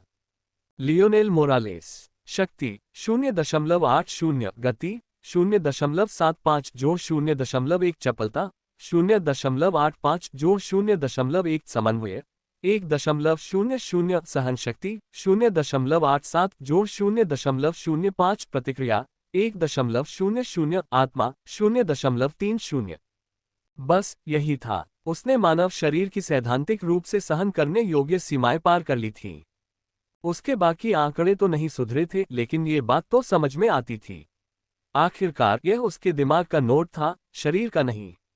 उनमें बस मामूली बढ़ोतरी हुई थी, लेकिन लियोनेल जानता था कि अगर उसने अपने पहले नोड में फोर्स को सक्रिय कर दिया तो उसके आंकड़े और भी बढ़ जाएंगे। उद्धरण ... लगता है मैं कुछ महत्वपूर्ण बात भूल गया हूं। लियोनेल ने खुद को फटकारा। तुम बदबूदार हो। लियोनेल के बैठे हुए शरीर के ऊपर से आयना की मधुर आवाज सुनाई दी। लियोनेल अवाक रह गया, लेकिन खुद को नीचे देखते हुए और एक कश लेते हुए वह भी बस से हर उठा। अपनी इंद्रियों को शांत करते हुए उसने जल्दी से निकटतम जल स्रोत ढूंढ लिया। मेरे साथ आओ, लियोनेल ने कहा। ऐना ने भौहें उठाईं। लियोनेल मुस्कुराया, कोई बात नहीं, मुझे कोई आपत्ति नहीं कि तुम मेरा फायदा उठाओ। अब अवाक रहने की बारी आयना की थी। आखिरकार वह पलटी और शर्मा गई, लियोनेल से नजरें नहीं मिला पाए। उस पल लियोनेल अपने दिल की उलझन छिपा नहीं पाया। उसने सोचा था कि आयना का शर्मीला व्यक्तित्व बस एक दिखावा था, यूरी के इतने सालों तक दयालु और विचारशील दोस्त होने के ढोंग से अलग नहीं। लेकिन ये क्या था? तुम्हें यहाँ छोड़कर जाना मुझे अच्छा नहीं लग रहा। चलो, लियोनेल भाग गया। ये देखकर कि वह अब उसकी ओर ध्यान नहीं दे रहा, आयना जल्दी से उसके पीछे चल पड़ी। जब तक वह उसके पास पहुंची, लियोनेल नदी किनारे कपड़े उतार रहा था। घबराई हुई वह बस विपरीत दिशा में एक पेड़ के पीछे बैठने के लिए ही जगह ढूंढ पाए। आयना की सैन्य पोशाक में कोई रक्षात्मक क्षमता नहीं थी। उसमें बस सुविधाजनक जेबें थीं जिनमें वह छोटे छोटे अंतरिक्ष उपकरणों जैसी कई चीजें रख सकती थी, और उसे चुनने की असली वजह थी इसकी स्वतः सफाई करने वाली विशेषता। उसे साफ सुथरा रहना पसंद था, लेकिन वह व्यावहारिक भी थी। इस समय किसी जोन में, यहां तक कि धरती पर भी, नहाने के लिए जगह ढूंढना लगभग नामुमकिन था।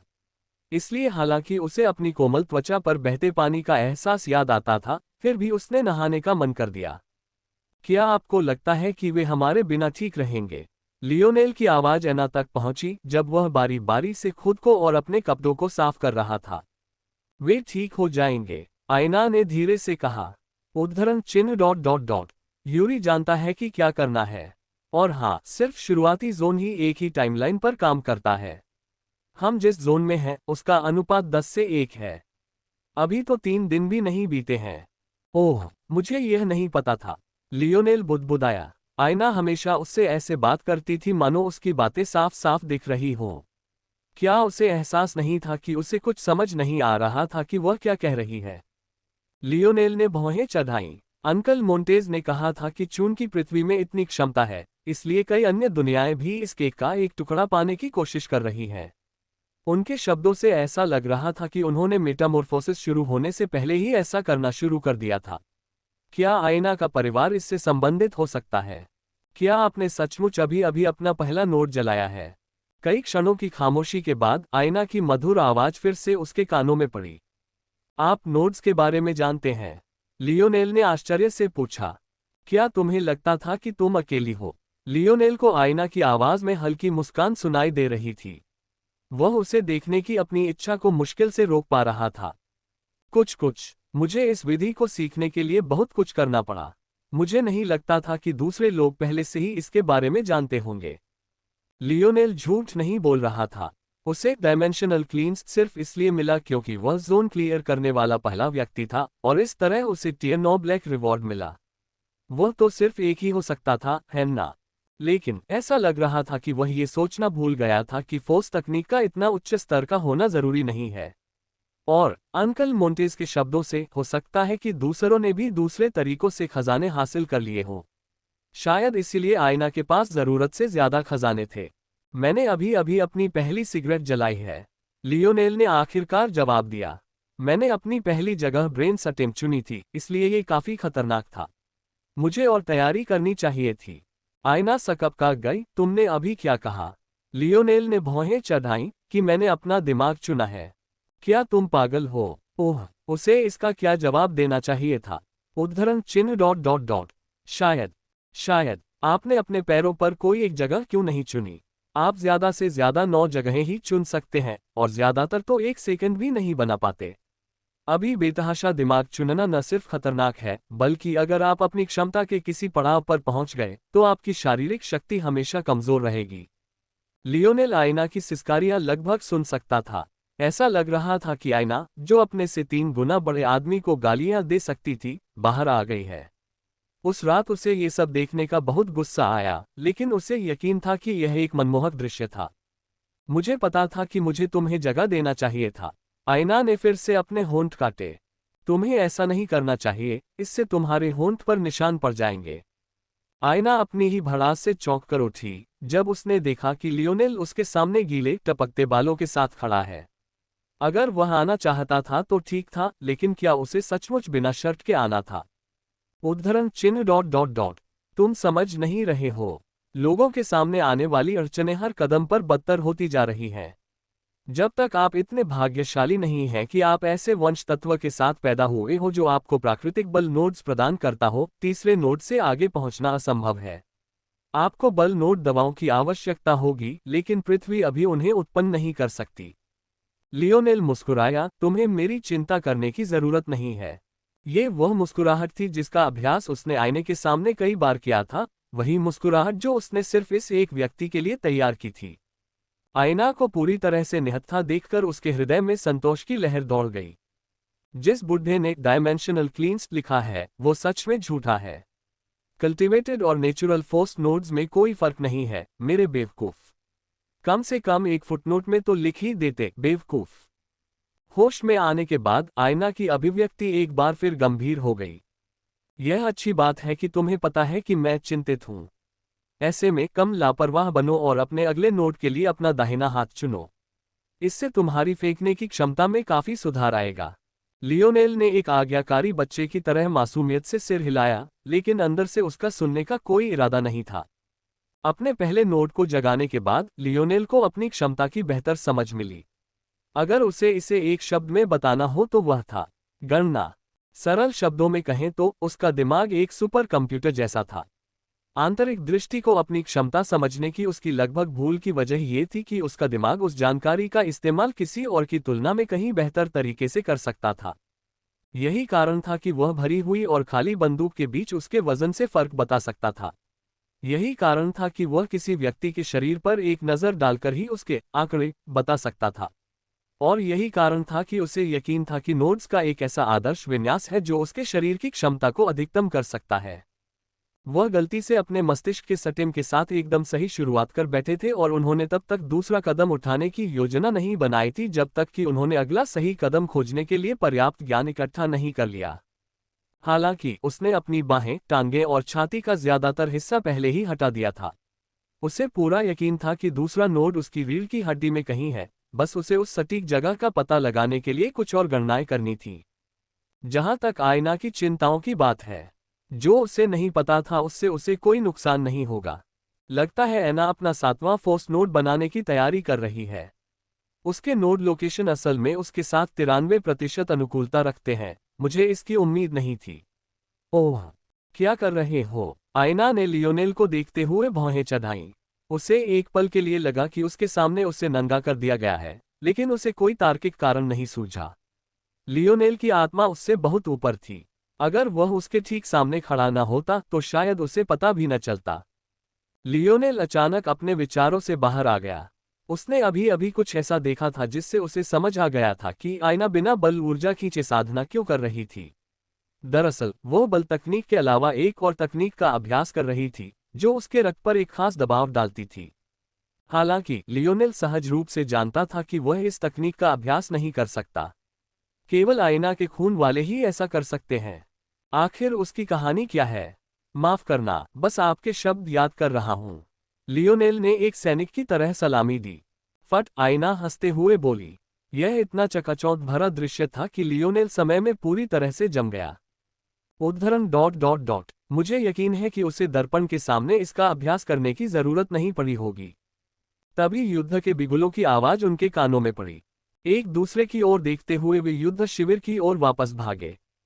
भागते हुए लियोनेल ने अपने गीले लचीले कवच को कसकर पहन लिया। उसका काला कपड़ा लचीला होकर उसके शरीर से कसकर चिपक गया। सौभाग्य से उसने अपने हथियार पीछे छोड़ने की मूर्खता नहीं की थी। पिछला महीना चाहे कितना भी सामान्य रहा हो, लियोनेल कभी नहीं भूलेगा कि वह एक उपायामी क्षेत्र के बीच में था। समय विस्तार का विचार बहुत अच्छा लग रहा था। जोन्स की बदौलत लियोनेल अपने जीवन काल से ज्यादा जीवन का अनुभव कर पाएगा और जरूरत से ज्यादा तेजी से प्रशिक्षण भी ले पाएगा। लेकिन जोन्स कोई मजाक नहीं थे। अगर मुख्य खोज पूरी नहीं हो पाती तो वे यहीं फंसकर मर जाते। तभी जोन एक बार फिर खुलेगा ताकि कोई और कोशिश कर सके। जोन कोई ऐसी जगह नहीं थी जिसे यूं ही लिया जा सके। लियोनेल ने अगर माया मंदिर में कुछ सीखा था तो वो यही था। लियोनेल और आयना कैंपसाइट से 1 किलोमीटर से ज्यादा दूर नहीं गए थे। उन्हें वापस लौटने में 2 मिनट से भी कम समय लगा और उन्होंने देखा कि 1000 आदमियों का समूह तेजी से संगठित हो रहा था। लियोनेल को तुरंत स्थिति का अंदाजा हो गया। ऐसा लग रहा था कि किसी स्काउट को ऑर्लियंस की ओर बढ़ती अंग्रेजी सेना की भनक लग गई थी। लियोनेल को जो पता था उसके अनुसार ऑर्लियंस उन पहली लड़ाइयों में से एक थी, अगर पहली नहीं तो जो जोन ऑफ आर्क ने लड़ी और जीती थी। ये बचे हुए फ्रांसीसी क्षेत्र और जो कभी फ्रांसीसी क्षेत्र था लेकिन अब अंग्रेजी क्षेत्र है के किनारे पर स्थित एक महत्वपूर्ण शहर था। उस समय या जैसा कि अभी माना जाता है यह अभूतपूर्व था और इसने उनकी प्रसिद्धि को आसमान छू लिया। हालांकि इतनी बड़ी क्षति के बाद और वह भी एक महिला के लिए यह कोई आश्चर्य की बात नहीं थी कि अंग्रेज इसे जल्द से जल्द वापस लेने की कोशिश करेंगे।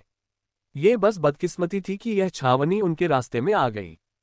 समझदारी इसी में थी कि पीछे हटकर एक संदेशवाहक को जोन और ऑर्लियंस को चेतावनी देने के लिए आगे भेज दिया जाए। शिविर ने शायद दूसरा काम पहले ही कर दिया था, लेकिन किसी कारण से वे पहला काम नहीं कर रहे थे। अगर हम अभी पीछे हट गए तो आम लोग खत्म हो जाएंगे।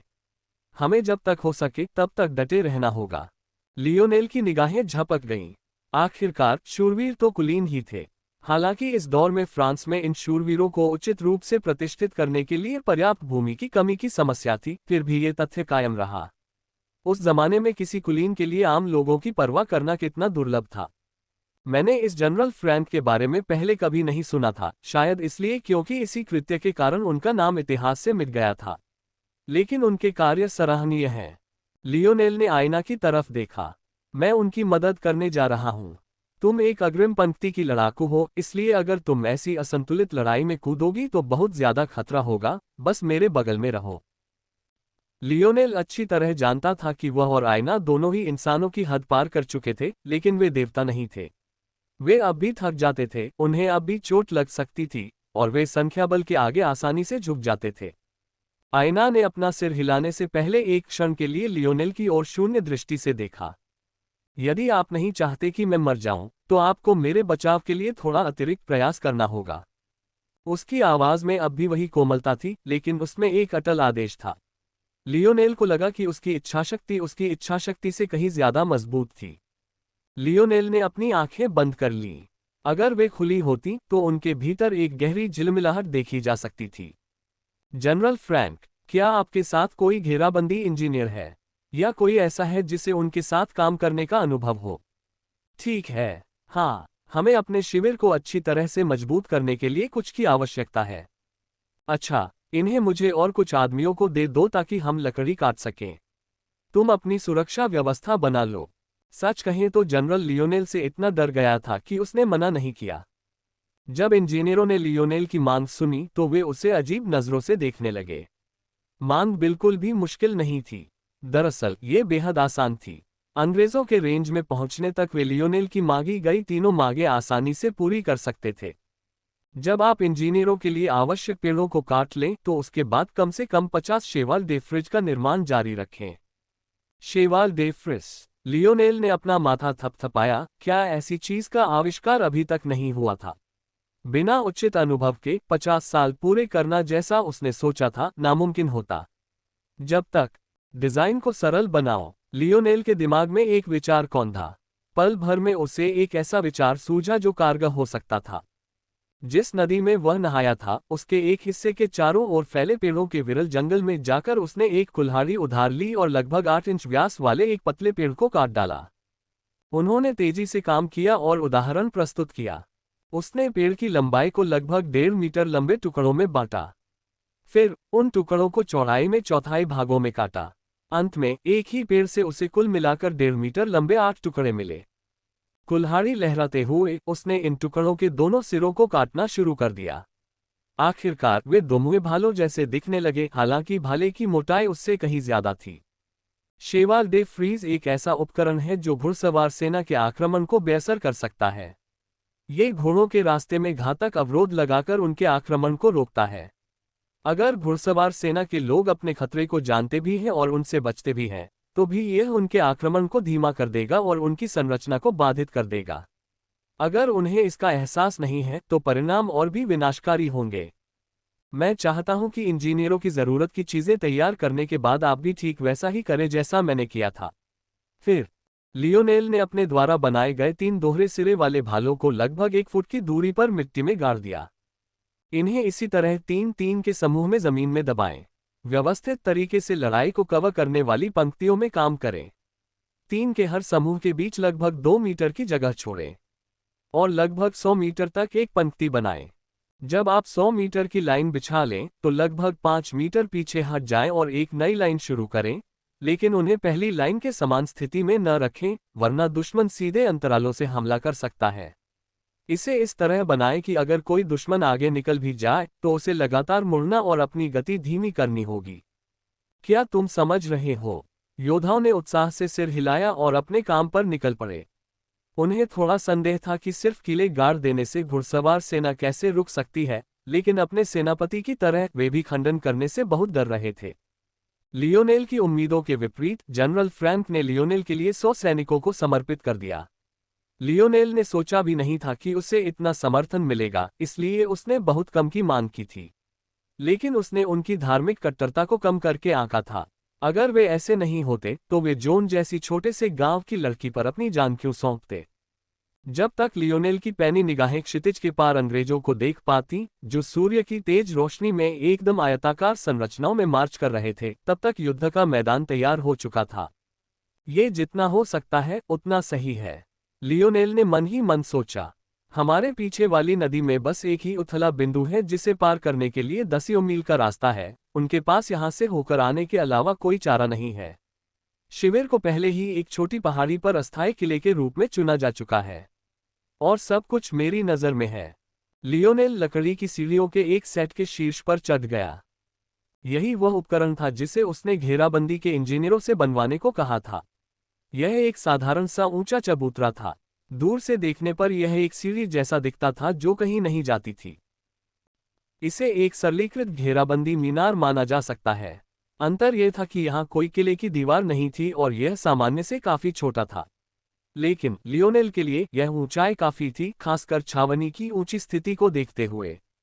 गंतव्यहीन सीढ़ियों के चारों ओर बेढंगे भालों के ढेर पड़े थे। लियोनेल जानता था कि वह फ्रांसीसियों से जो काम करने को कहा था उसे वह तेजी से पूरा कर सकता था, लेकिन उसने ये सारा समय हजारों भाले बनाने में लगा दिया था। उसे उनकी मदद करने का सौभाग्य नहीं मिला था। इस तरह के छोटे से शिविर में इतने सारे हथियार नहीं रखे जा सकते थे। वह इन्हें सिर्फ खुद ही बना सकता था। जब वह ऊपर पहुंचा तो वहां सिर्फ एक बैरल था जिसमें लगभग 100 बैरल भरे हुए थे। दुर्भाग्य से वह अपनी फेंकने की गति में बाधा डाले बिना बस इतना ही बैरल भर सका। जगह काफी छोटी थी, सिर्फ 1.5 मीटर चौड़ी और 2 मीटर लंबी, इसलिए उसे उसी से काम चलाना पड़ा। उसने एक कच्चा लकड़ी का भाला उठाया और उसे अपने हाथों में तौलने लगा। उसके मुंह से एक आह निकली। सिर्फ वही इतना पागल होगा कि इतने कम वजन वाले हथियार को फेंकने की कोशिश करे। लेकिन उनके लिए कोई स्टेबलाइजर बनाने का समय नहीं था। वह सिर्फ अपनी क्षमता पर भरोसा कर सकता था। freewebnovel.com। अंग्रेज दूर जाकर रुक गए। जब उन्होंने अपने सामने खड़ी संख्या देखी तो उनके चेहरों पर साफ तौर पर तिरस्कार झलक रहा था। उनकी संख्या 20,000 थी, फिर भी दुश्मन सिर्फ 1,000 सैनिकों से उनका सामना करना चाहता था। जमीन में गड़े हुए कांटे अविश्वसनीय रूप से सुस्पष्ट थे, लेकिन जमीन में धंसी छोटी शाखाओं का उनके भारी अश्वारोहण के लिए क्या मतलब था? फॉर्म ऊपर। इस दहाड़ से फ्रांसीसियों में एक अजीब सा सन्नाटा छा गया। उन्होंने अपने हथियार और ढालें इतनी कसकर पकड़ ली कि उनके कवच के नीचे उनकी उंगलियां सफेद हो गईं। और तभी यह घटना घटी। शब्दों से परे सुंदरता वाली एक छोटी सी महिला आसमान से छलांग लगाकर सबके सामने उतरी। उसकी पीठ उनकी ओर थी। उसका व्यवहार लगभग उदासीन था, मानो एक विशाल कुल्हाड़ी जमीन पर घिसटती हुई उसकी बगल में आ रही हो। लगता है हम भाग्यशाली हैं दोस्तों। वह वेश्या जो खुद को भगवान की बताती है, हमारे सामने है। उसे यहीं मार डालो और हमारे शहीद भाइयों का बदला लो। हमारे शहीद भाइयों का बदला। गर्जना कानों को बहरा कर देने वाली थी। इस युग में औरतें युद्ध के मैदान में कदम भी नहीं रखती थीं, अकेले मोर्चा संभालना तो दूर की बात थी। और उस युग की सूचना प्रसार क्षमता भी कमजोर थी, तो इसमें कोई आश्चर्य की बात नहीं थी कि लोग आईना को जोन समझ बैठे। दुर्भाग्यवश इस गलतफहमी ने दुश्मन का मनोबल बढ़ा दिया, जिसका लियोनेल ने अनुमान नहीं लगाया था। मैं अभी भी बहुत अनुभवहीन हूं। लियोनेल की नजरें सिकुड़ गईं। आक्रमण करो, हमारे भाइयों के लिए। उद्धरण। हालांकि आईना के बारे में ऐसे शब्द कहने की सजा के तौर पर लियोनेल की पकड़ और मजबूत हो गई, लेकिन फिर अचानक वह ढीला पड़ गया। उद्धरण। मैं क्या सोच रहा हूं? लियोनेल ने गुस्से से अपना सिर हिलाया। तभी जब उन तीनों कमीनों ने ये शब्द कहे, लियोनेल गुस्से से लाल हो गया। उसे कुछ समझ भी नहीं आया कि क्या हो रहा है। वे मर चुके थे। बाद में उसने खुद को सही ठहराने की कोशिश की। उन्होंने उन सभी औरतों का जिक्र किया था जिन्हें उन्होंने पहले चोट पहुंचाई थी। वे इसके लायक थीं, है ना? अगर वह उन्हें सजा देता तो ठीक था, लेकिन वो तो बस एक बहाना था। अभी अभी उसे क्या एहसास हुआ था? वो एहसास जिसने उसे बताया था कि उसे लोगों को उनके शब्दों और आदर्शों के अलावा किसी और चीज के लिए फांसी देने का हक है। मैं अपना दिमाग खो रहा हूं, मेरे साथ क्या गलत है? लियोनेल ने दांत पीस लिए। उसका एक हिस्सा पहले ही तय कर चुका था। इस दुनिया में उसके कोमल हृदय के लिए कोई जगह नहीं थी। कई मायनों में उस रात उन लोगों की बातों ने उसे इस सच्चाई से अवगत करा दिया था। हालांकि उसने इस दुनिया के पागलपन में खुद को खोने से इनकार कर दिया। उसे लगता था कि हत्या का अंतिम परिणाम भी उतना ही महत्वपूर्ण है जितना कि उसका कारण। वह एक दिन खुद को आईने में देखकर अपने किए को सही ठहराना चाहता था, ताकि उसे लगे कि उसका दिल अभी भी पंख की तरह हल्का है। अंग्रेज बुरे लोग नहीं थे। वे अपने देश के लिए लड़ रहे थे। वे अपने भाइयों के लिए लड़ रहे थे। उनमें से कुछ ने भयानक काम किए। उन्होंने गांवों को लूटा, महिलाओं के साथ बलात्कार किया, बच्चों से उनकी माओं को और उनके माता पिता से बच्चों को छीन लिया। लेकिन ये बात तो सच है कि ये उनमें से कुछ ही थे। लियोनेल कोई भगवान नहीं था। वह न तो जज था, न जूरी और न ही जल्लाद, और न ही उसकी नाजुक मानसिक स्थिति इतना बोझ झेल सकती थी। हालांकि वह अपनी सीमाओं के भीतर ही काम कर सकता था। जब तक वह हद से ज्यादा आगे नहीं बढ़ता, जब तक वह अपने विरोधियों के प्रति सम्मान बनाए रखता, वह धीरे धीरे इस बाधा को पार कर सकता था। लियोनेल ने गहरी सांस ली जब घोड़े और लोग धूल के बादल उड़ाते हुए आगे बढ़ रहे थे। आज मैं तुम्हें तुम्हारे कहे शब्दों के कारण नहीं, बल्कि इसलिए मारूंगा कि तुम मेरे शत्रु के सेनापति हो। लियोनेल ने अपनी आंखें बंद कर ली तथा युद्ध क्षेत्र का प्रत्येक विवरण अपने मन में पूरी तरह से अंकित महसूस किया। उसने अपना भाला कंधे से ऊपर उठाया और पैर जमाए। 50 मीटर, 40, 30, 20। लियोनेल की आंखें तब खुली जब जनरल अपने घोड़े से स्पाइक्स की पहली पंक्ति से बस कुछ ही कदम दूर था। उसकी टाइमिंग एकदम सही थी। उसके होठों से एक धीमी सी घुरघुराहट निकली, एक अबाधित शक्ति उसके शरीर से होकर उसकी उंगलियों से निकल रही थी। भाला आसमान में उड़ गया।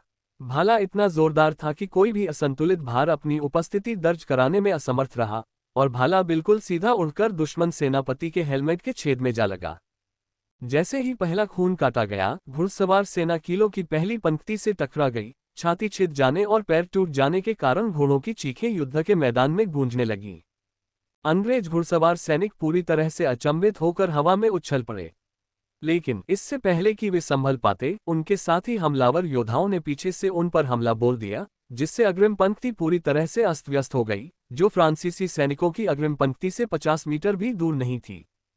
दुर्भाग्य से अंग्रेजों की शुरुआत और भी खराब रही, क्योंकि एक जानलेवा भूत की तरह आईना ने पलक झपकते ही उनके बीच की 50 मीटर की दूरी पार कर ली, और उन्हीं असंगठित अंग्रेजों की ओर अपनी कुल्हाड़ी तान दी। बिना किसी नेता के वे खूनी झमेले में फंस गए। आयना की फुर्ती का मुकाबला आम सैनिक नहीं कर सकते थे।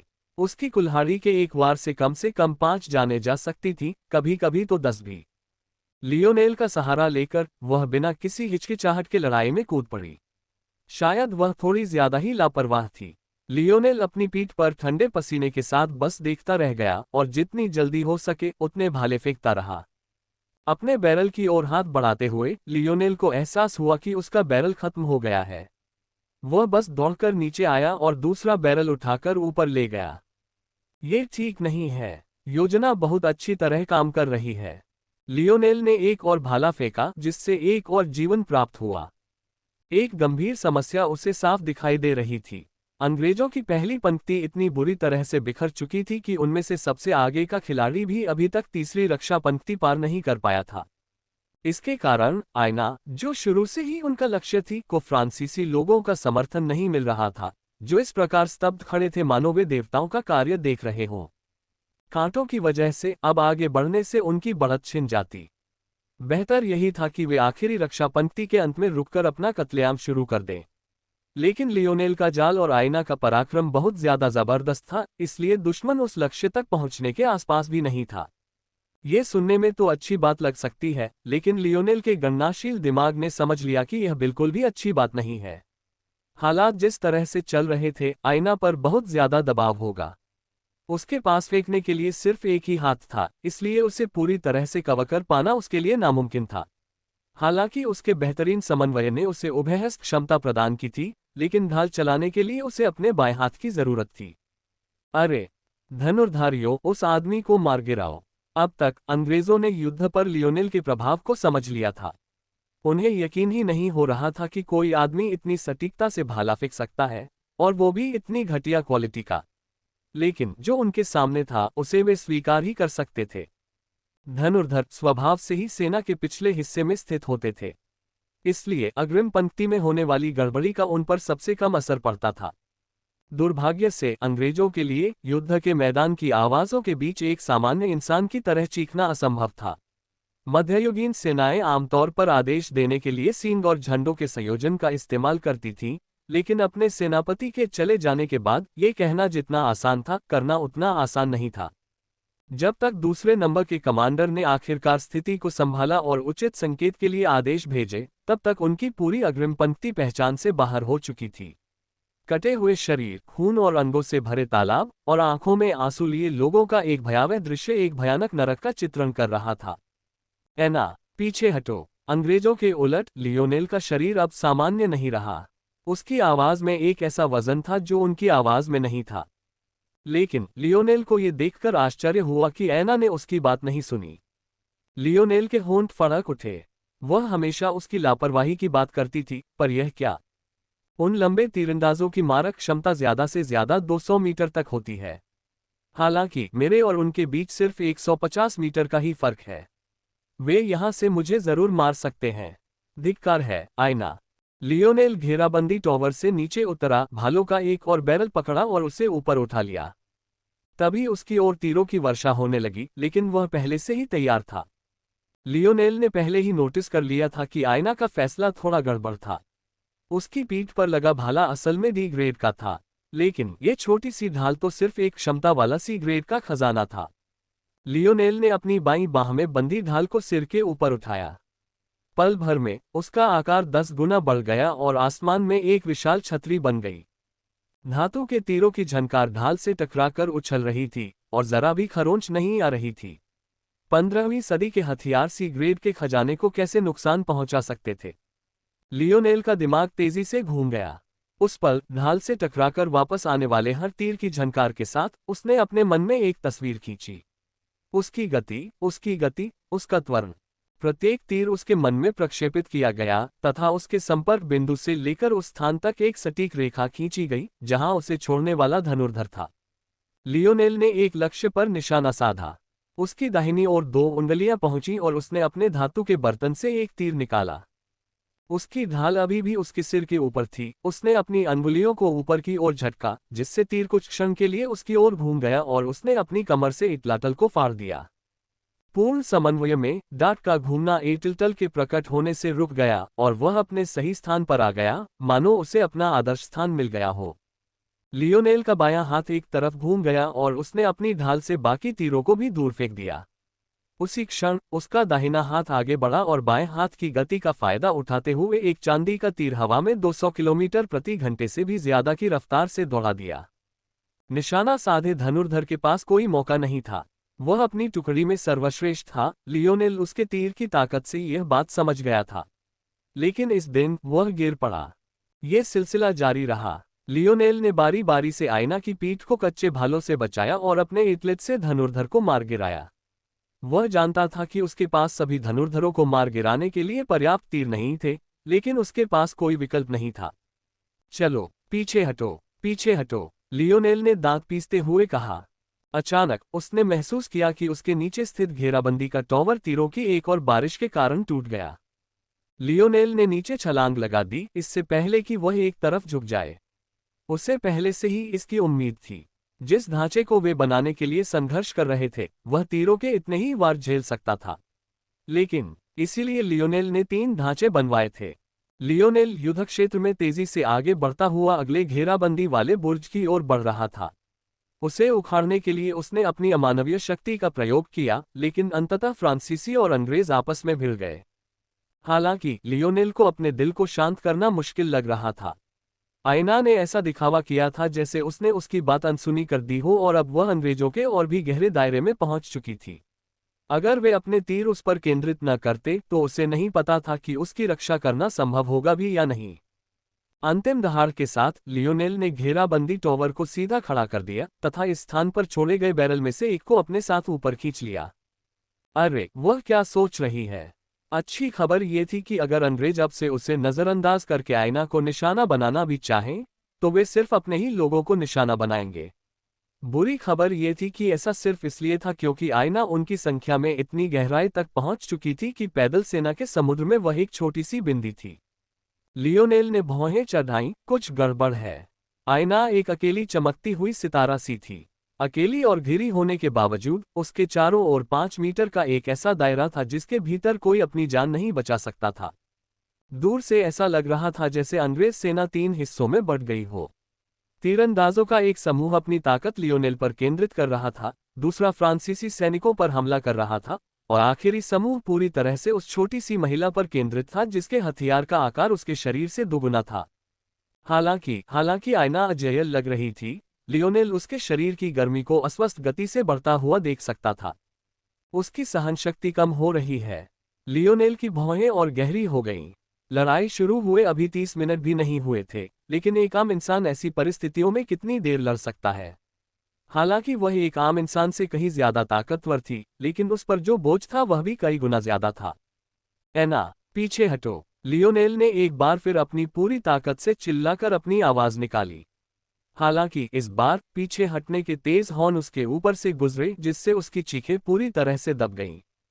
नहीं, अभी नहीं। कुछ मिनट पहले लियोनेल को इससे ज्यादा कुछ नहीं चाहिए था, लेकिन अब आयना उनके इलाके में बहुत अंदर तक घुस आई थी।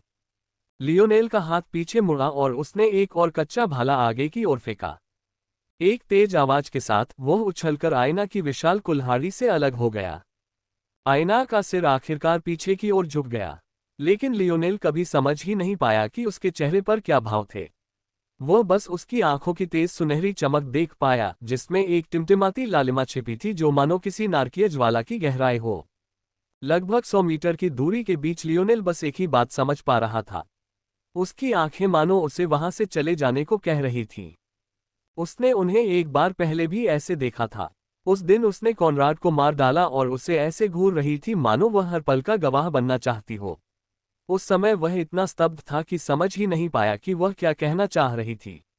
लेकिन अब उसे यकीन हो गया था, वह अकेली रहना चाहती थी। जैसे ही आईना की मारक गति विस्फोटक रूप से बढ़ी, उसके कमजोर शरीर से एक भयानक लाल शक्ति फूट पड़ी। एना ब्रेजिंगर, शक्ति 1.50, गति 0.99, चपलता 0.99, समन्वय 1.00, सहनशक्ति 0.10, प्रतिक्रियाएं 1.00, आत्मा 0.10। लियोनेल की पुतलियां सिकुड़कर छेदों में बदल गईं। लियोनेल ने ऐसे आंकड़े पहले कभी नहीं देखे थे। धातु के इनवेलिड के समायोजित आंकड़े भी उसकी तुलना में फीके पड़ गए। लेकिन उसका ध्यान सिर्फ उसकी सहनशक्ति पर ही था। उसकी सहनशक्ति बड़ी नहीं थी, बल्कि जैसे ही उसने इस ताकत का इस्तेमाल शुरू किया, उसकी सहनशक्ति गिर गई। आईना की कोमल दहाड़ ने पीछे हटने के भयंकर हॉर्न को दबा दिया। उसकी कुल्हाड़ी घूम गई और उसके शरीर से एक फोर्स ब्लेड निकला। हालांकि वह बाहर की ओर नहीं बढ़ा, बल्कि वह कुल्हाड़ी के ब्लेड से चिपक गया, जिससे उसकी दूरी लगभग 3 मीटर से बढ़कर 5 मीटर से ज्यादा हो गई। ऐसा लग रहा था जैसे कुल्हाड़ी किसी बड़े युद्ध कुल्हाड़ी की आत्मा से लिपटी हुई हो और अपनी शक्ति से जीवन काटने की शक्ति उधार ले रही हो। पहले ही वार में दुनिया के 20 अंग्रेज मारे गए। दूसरे वार में लगभग 25 अंग्रेज लोग डर से कांप उठे, लेकिन लियोनेल की चिंता और बढ़ गई।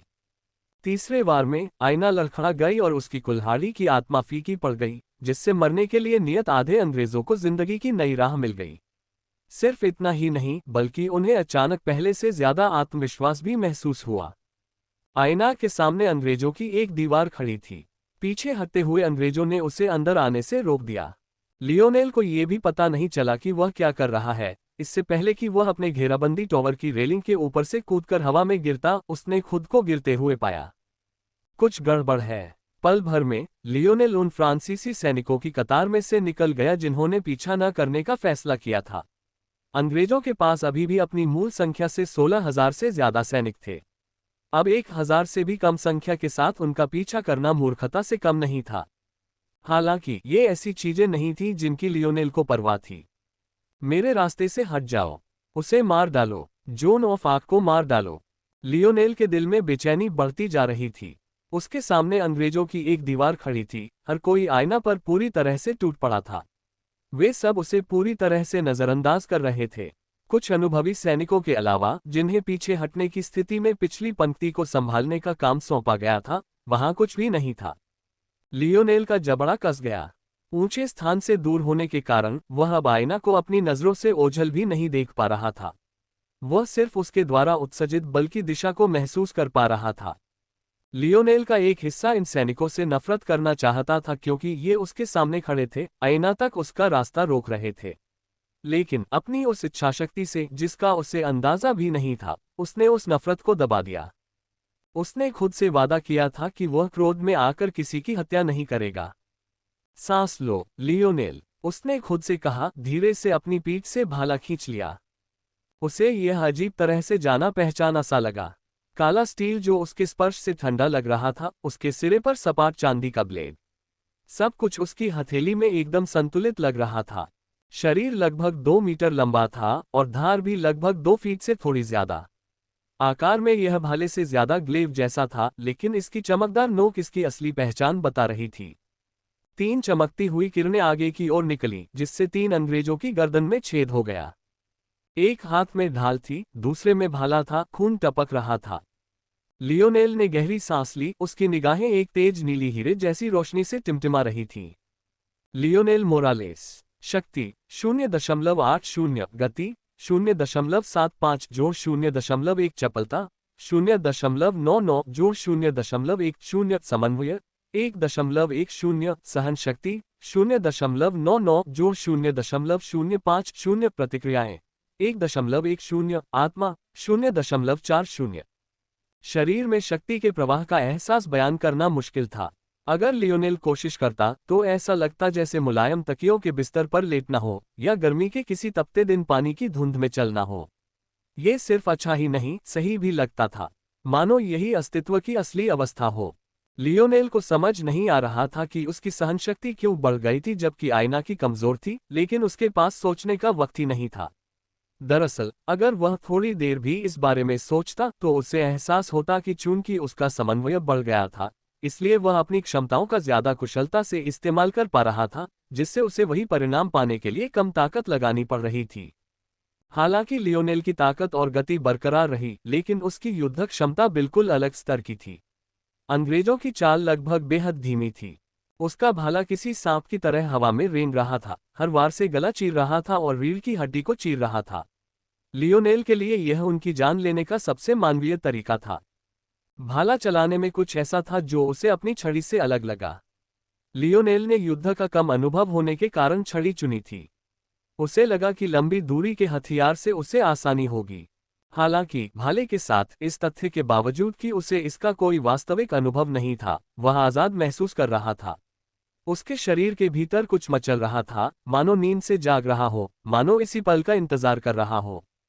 Lionel Morales. शक्ति 0.85, गति 0.80 जोड़ 0.1, चपलता 0.99 जोड़ 0.10, समन्वय 1.10, सहन शक्ति 0.99 जोड़ 0.05, प्रतिक्रियाएं 1.10, आत्मा 0.40।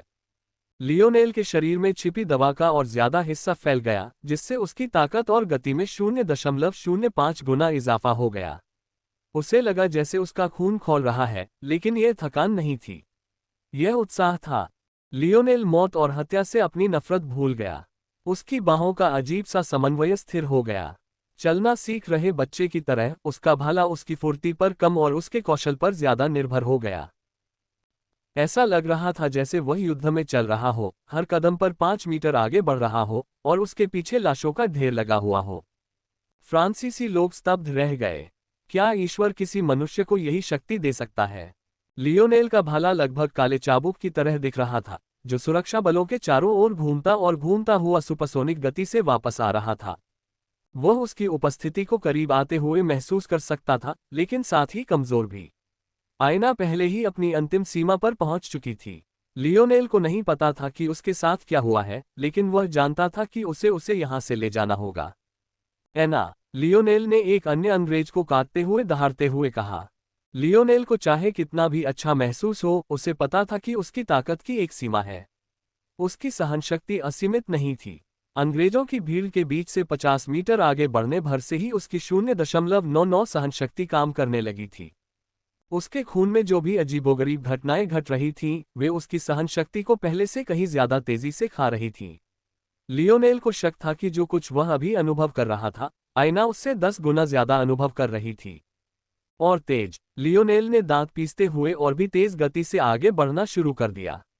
उसने अपनी क्षमता पर पूरा भरोसा करना शुरू कर दिया, ये जानने की कोशिश की कि किसकी क्षमता सबसे कमजोर है, उसे पीछे धकेला और उसके शरीर से बने गैप का इस्तेमाल करके उसे पार कर गया। ऐना, लियोनेल उसे लाशों के सागर में मुश्किल से देख पा रहा था। उसकी सांसें उसके होठों पर इतनी भारी थीं कि जब भी वह सांस छोड़ती, घना कोहरा छा जाता। ठंड इतनी भी नहीं थी कि हवा उस तरह घनीभूत हो जाए, बस आयना को कैसी गर्मी का एहसास हो रहा था। पहले तो उसे खून का एक कण भी छूता नहीं था, लेकिन अब वह पूरी तरह भीग चुकी थी। लियोनेल समझ गया कि यह उसका अपना खून नहीं था। दरअसल उसे कोई चोट नहीं लगी थी, लेकिन उसकी हालत देखकर उसके दिल में अभी भी हलचल मची हुई थी। आखिर उसे क्या हुआ है? उसे मार डालो, हमारे शहीद भाइयों के लिए, हमारे शहीद भाइयों के लिए। अंग्रेजों की निगाहें उनके हेलमेट के नीचे लगभग लाल हो गईं। वे आयना को ईश्वर का मध्यस्थ नहीं मानते थे। उनके लिए वह एक राक्षस थी, एक भयानक शैतान उनकी जमीन पर उतर आया था। इस समय तक फ्रांस को हराने का उनका संकल्प कई स्तरों तक बढ़ गया था।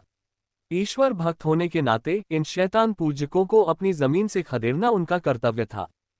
हमारे भाइयों के लिए, हमारे परिवारों के लिए, प्रभु के लिए, प्रभु के लिए। अंग्रेजों ने गहरी खुदाई की, आयना की कुल्हाड़ी के नीचे अपनी जान की बाजी लगा दी, ताकि उनके पीछे वालों को 1 इंच और करीब आने का मौका मिल सके।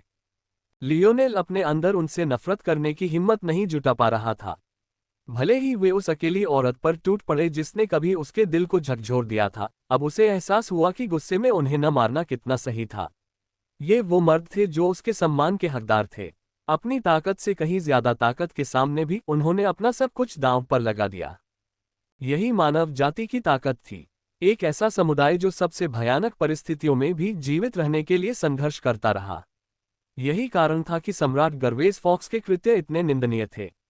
सिर्फ नियंत्रण बनाए रखने के लिए अरबों लोगों की जान लेना, सिर्फ ऐसे ही लोग उसके क्रोध, उसके गुस्से के पात्र थे। अब उसके सामने जो लोग थे, वे ही उसके सम्मान के पात्र थे। लियोनेल का मन एक और स्तर तक शांत हो गया। उस क्षण उसे एहसास हुआ कि क्रोध उसे प्रेरित नहीं कर रहा था, बल्कि क्रोध ही उसे रोक रहा था। लियोनेल के प्रति जो सच्चा सम्मान था वही उसे वापस ले आया। उसके सामने चुनौती किसी फुटबॉल मैच या परीक्षा से अलग नहीं थी, इसलिए नहीं कि उसे इन लोगों की जिंदगी मामूली लगती थी, बल्कि इसलिए कि उसने हमेशा सबसे आसान काम को भी बेहद गंभीरता से लिया था। इन लोगों की जिंदगी का बोझ अपनी अंतरात्मा पर लेना भी कुछ अलग नहीं था। उसके शरीर से एक प्राकृतिक आभा फूट पड़ी जिसने युद्ध क्षेत्र को घुटन भरी उपस्थिति से ढक दिया। आओ, मैं तुम्हें एक ब्लेड के नीचे आराम करने के लिए लिटा दूंगा जो तुम्हारे संकल्प को पहचानता है। लियोनेल का भाला और तेज होता गया। उसका मन जितना साफ होता गया, उसकी क्षमता उतनी ही तेज होती गई। एक गणनाशील दिमाग को भावनाओं पर निर्भर रहने की जरूरत नहीं होती। शायद यह विडंबना ही थी कि लियोनेल जैसा स्वाभाविक रूप से भावुक व्यक्ति अचानक बिल्कुल विपरीत हो गया था। लेकिन यह एक ऐसी विडंबना थी जिसके बारे में लियोनेल सोच नहीं रहा था। हवा की पुकार फेंकने के लिए बनी एक तकनीक अवचेतन रूप से उसके भाले में ढल गई। उसका मन समझ सकता था कि यह कैसे काम करती है। हर सेकंड दर्जनों गणनाएं करते हुए उसने इसकी नींव बदल दी और अपने प्रहारों में एक ऐसी शक्ति जोड़ दी जो पहले असंभव थी। अब जाकर लियोनेल ने आखिरकार अपनी शक्तिशाली आत्मा का इस्तेमाल किया। अब तक उसने मूर्खतापूर्वक इसका इस्तेमाल सिर्फ अपनी आंतरिक दृष्टि को शक्ति देने के लिए किया था। यहाँ तक कि जब उसने अपनी शक्ति को सक्रिय किया तो उसने उसे अपने मन में केंद्रित कर लिया, जिससे उसके समन्वय और प्रतिक्रियाओं में काफी सुधार हुआ।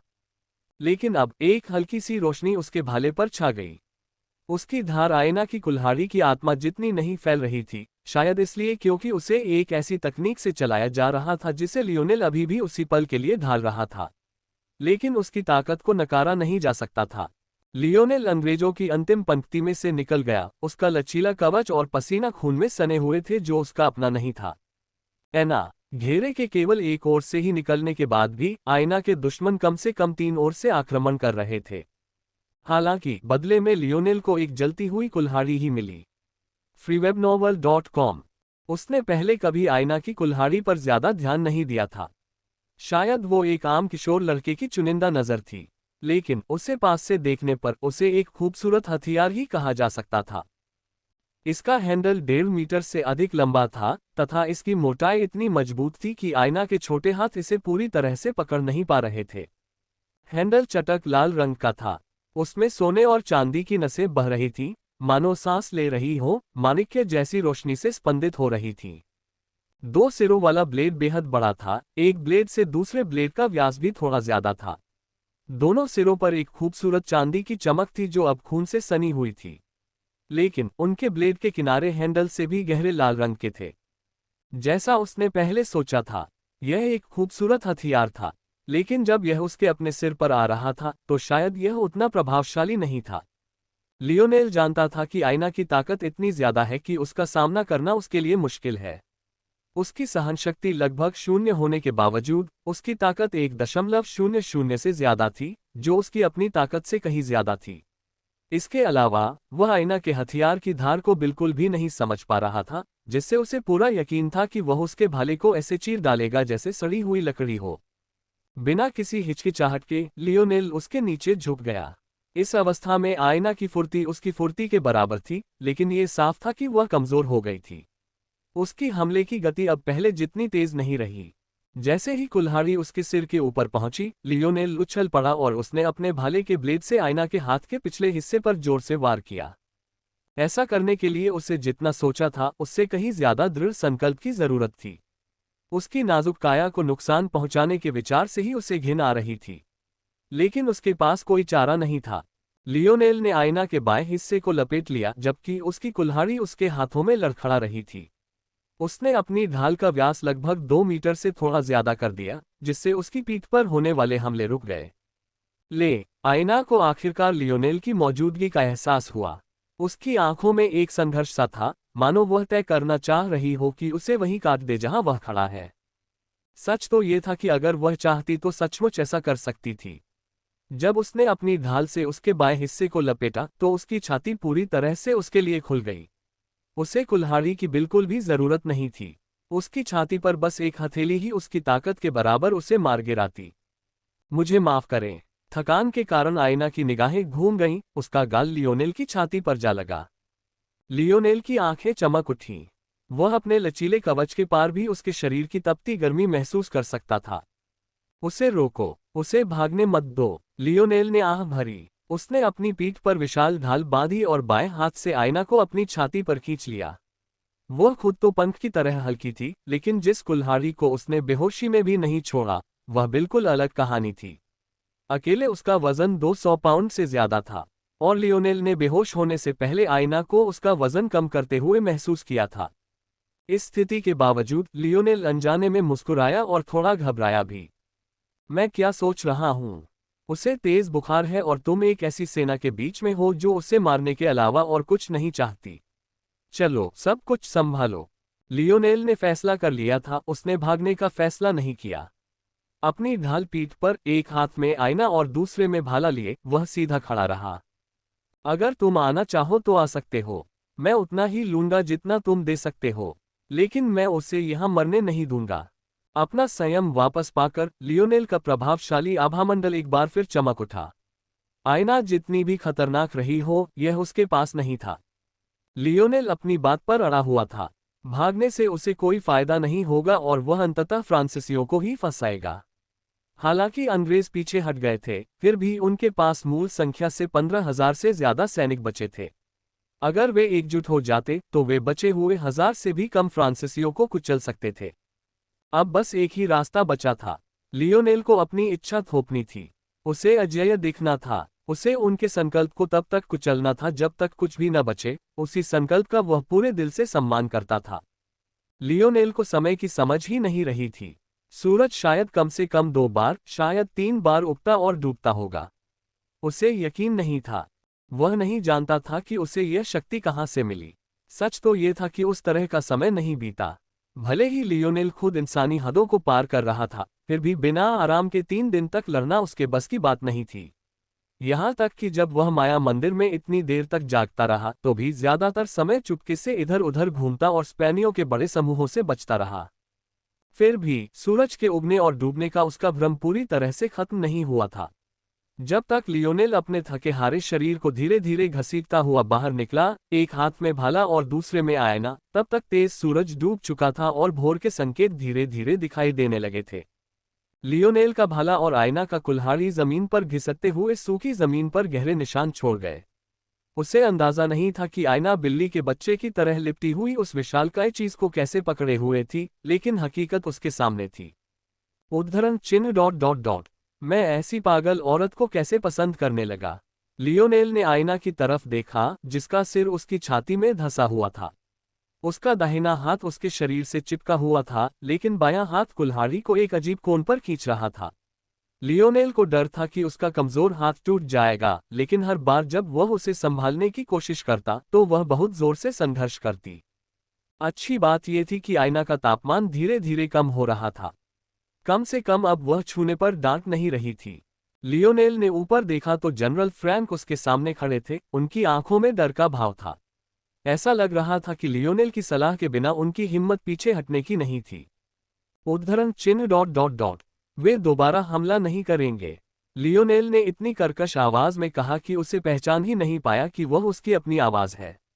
उद्धरण चिन्ह ... हम 48 घंटों में ऑर्लियंस जा सकते हैं। मुझे आराम करने की जरूरत है। मुझे परेशान मत करो। जनरल ने बहुत जोर से सिर हिलाया और लियोनेल को अपने निजी तंबू में ले गए। उद्धरण चिन्ह ... ओह! लियोनेल तंबू में घुसने से पहले रुका। अपनी 2-3 सहायिकाओं को यहां भेज दो। जनरल एक पल के लिए अवाक रह गए, लेकिन अपने मन में उठ रहे सवालों को कहने की हिम्मत नहीं जुटा पाए। बल्कि उन्होंने अपने 2 चहेतों को बिना किसी हिचकिचाहट के तंबू के अंदर भेज दिया। जब दोनों फ्रांसीसी महिलाएं अंदर आईं, तो उनके चेहरे पर हल्की लालिमा थी।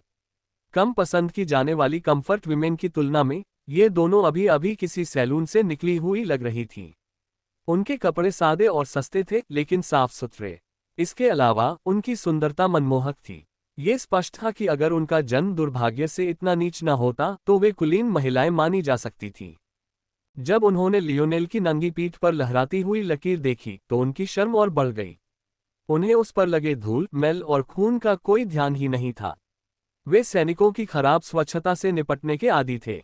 उनकी तुलना में लियोनेल एक फरिश्ता था। ओह, तुम यहाँ हो। लियोनेल ने पीछे मुड़कर सिर हिलाया। कृपया उसे साफ करने और सुलाने में मदद करें। मैं बाहर इंतजार करूंगा। ये शब्द कहने के बाद लियोनेल ने दोनों महिलाओं की उलझन भरी निगाहों को नजरअंदाज कर दिया और तंबू से बाहर चला गया। उद्धरण चिन्ह ... जरा सोचो, क्या तुमने कभी किसी ईश्वर के बंदे को इतने खुलेआम वेश्या मांगते सुना है? हो सकता है कि वे सचमुच शैतान हो, ठीक इंग्लैंड वालों की तरह। जब लियोनेल नंगे सीने बाहर निकला तो शब्द मानो थम से गए। वे डर के मारे कांप रहे थे, सोच रहे थे कि उन्हें सजा मिलेगी। लेकिन लियोनेल बस वहीं खड़ा रहा, अपनी बाहें क्रॉस करके और सांसें एक सी करके। उसे लग रहा था कि वह किसी भी पल गिर पड़ेगा, लेकिन वह डटा रहा। इस समय वो बहुत समय से बेहतर महसूस कर रहा था, शायद अपनी पूरी जिंदगी से भी बेहतर। यह एक अजीब सा एहसास था। उसे हत्याएं पसंद नहीं थीं, और आज उसने माया मंदिर में भी जितने लोगों को मारा था, उससे भी ज्यादा लोगों को मार डाला था। लेकिन उसका दिल पंख की तरह हल्का था। उसके सामने नैतिकता के कई जटिल प्रश्न थे। क्या वह मनुष्यों के बीच युद्ध के मैदान में रहने का हकदार था, जबकि वह उनके बीच एक देवता था? क्या उन्हें मारने के उसके कारण, उन्हें मारने की उनकी इच्छा से बेहतर थे? यहाँ तक कि क्या आयना की एक जान भी उन सबकी जान जितनी ही कीमती थी? हालांकि शायद अपनी युवावस्था के कारण लियोनेल के पास इन सबका एक बहुत ही युवा उत्तर था। इन सभी सवालों के जवाब ढूंढना नामुमकिन था। बहुत सी बातें सापेक्ष थीं, बहुत से नतीजे अंततः अज्ञात थे। जब तक वह अपने कोड की रक्षा कर सकता था, अपनी अंतरात्मा को बचा सकता था, उसे इससे कोई दिक्कत नहीं थी। यदि ऐसा कोई दिन आए जब कोई अपने किए का बदला लेना चाहे तो वह उसका स्वागत करेगा। कुछ समय बाद दोनों महिलाएं तंबू से बाहर आईं। युवा मालकिन साफ हो गई हैं और अब आराम कर रही हैं। युवा कुलीन, अब आप अंदर आ सकते हैं। freewebnovel.com। युवा कुलीन, हमने आपके लिए आग के नीचे पानी गर्म करने के लिए एक टब भी रखा है। हमें उम्मीद है कि हमारी सेवाओं से आप संतुष्ट होंगे। उद्धरण चिन्ह ... आप बहुत भाग्यशाली हैं, युवा कुलीन। महिलाओं ने हल्की हंसी के साथ कहा। लियोनेल ने अपना धन्यवाद व्यक्त किया। उसे यह नहीं पता था कि उन दोनों का क्या मतलब था, क्योंकि दोनों सांत्वना देने वाली महिलाएं झुकीं। लियोनेल के अंदर आते ही दोनों औरतें वहां घिर गईं। जब उन्होंने सुना कि उन दोनों औरतों को किस मकसद से बुलाया गया है, तो उनके चेहरे शर्म से लाल हो गए। उन्हें यकीन था कि लियोनेल ने उनकी बात सुन ली है, फिर भी वह उनसे निपटने की जहमत नहीं उठा रहा था। उन्होंने कहा कि जिस लियोनेल से वे इतना डरते थे, वह उस समय अविश्वसनीय रूप से घबराया हुआ था। दोनों महिलाओं ने वाकई वही किया जो लियोनेल ने कहा था। दरअसल उन्होंने अपनी सीमा से भी ज्यादा किया, यहाँ तक कि आयना के कुछ जख्मों पर पट्टी भी बांधी। अपनी लड़ाई के आखिरी दौर में वह पूरी तरह से सुरक्षित नहीं रह पाई थी। समस्या ये थी कि उन्होंने पट्टियां तो लगा दी थीं, लेकिन आयना को कपड़े वापस पहनाने के लिए कुछ नहीं किया। खुशकिस्मती से आयना का निचला हिस्सा भालू की खाल के कंबल से ढका हुआ था, लेकिन ऊपरी हिस्से पर सिर्फ पट्टियां ही बंधी थीं। बिना सामान्य आवरण के उसकी छाती कहीं ज्यादा उभरी हुई दिख रही थी। आयना की संपत्ति वास्तव में बहुत बड़ी नहीं थी, लेकिन लियोनेल को यकीन था कि उसका हाथ, अपने आकार के बावजूद, उसे पूरी तरह से पकड़ने में सक्षम नहीं था। जरूरी बातें अभी भी छिपी हुई थीं, लेकिन एक ऐसे युवक के लिए जिसने पहले कभी ऐसी चीजें नहीं देखी थीं, ये सब कुछ बहुत उत्तेजक था। पोर्नोग्राफी पर बहुत ज्यादा नियंत्रण था, और लियोनेल पहले कभी समुद्र तट पर भी नहीं गया था। ये सोचकर कि इस जमाने में ये चीजें कितनी दुर्लभ हैं, उसने ऐसी चीजें कहाँ देखी होंगी। जब भी जेम्स उसे लड़कियों की तैराकी टीम देखने के लिए उकसाता था, तो वह हमेशा उसे मना कर देता था, इस डर से कि आयना को उसकी हरकतें नापसंद होंगी। लियोनेल ने जल्दी से अपनी आंखें ढक लीं। मैंने कुछ नहीं देखा, मैंने कुछ नहीं देखा। लियोनेल दौड़कर आयना के पास गया, थोड़ा इधर उधर टटोला और आखिरकार कंबल ऊपर खींचकर उसे पूरी तरह ढक दिया। तभी उसने राहत की सांस ली। आयना के होठों का हल्का सा मोड़ नजर नहीं आया। लियोनेल ने अपनी धड़कती हुई धड़कन को शांत किया और अपनी पैंट में असहज अकड़न को दूर किया। तभी उसे पानी से भरी वह बड़ी बाल्टी मिली जो दोनों सहायिकाएं आग पर रख रही थीं। उसे लगा कि वह काफी गर्म हो गई है। उसने अपनी आखिरी ताकत लगाकर उसे जनरल के लकड़ी के टब तक पहुंचाया और उसमें डाल दिया। वह अंदर घुसकर खुद को साफ करना शुरू ही कर पाया था कि उसकी थकान किसी तेज रफ्तार गाड़ी की तरह उस पर टूट पड़ी। उसे भी ठीक से पता नहीं था कि कब, लेकिन उसकी चेतना एक गहरे अंधेरे में खो गई।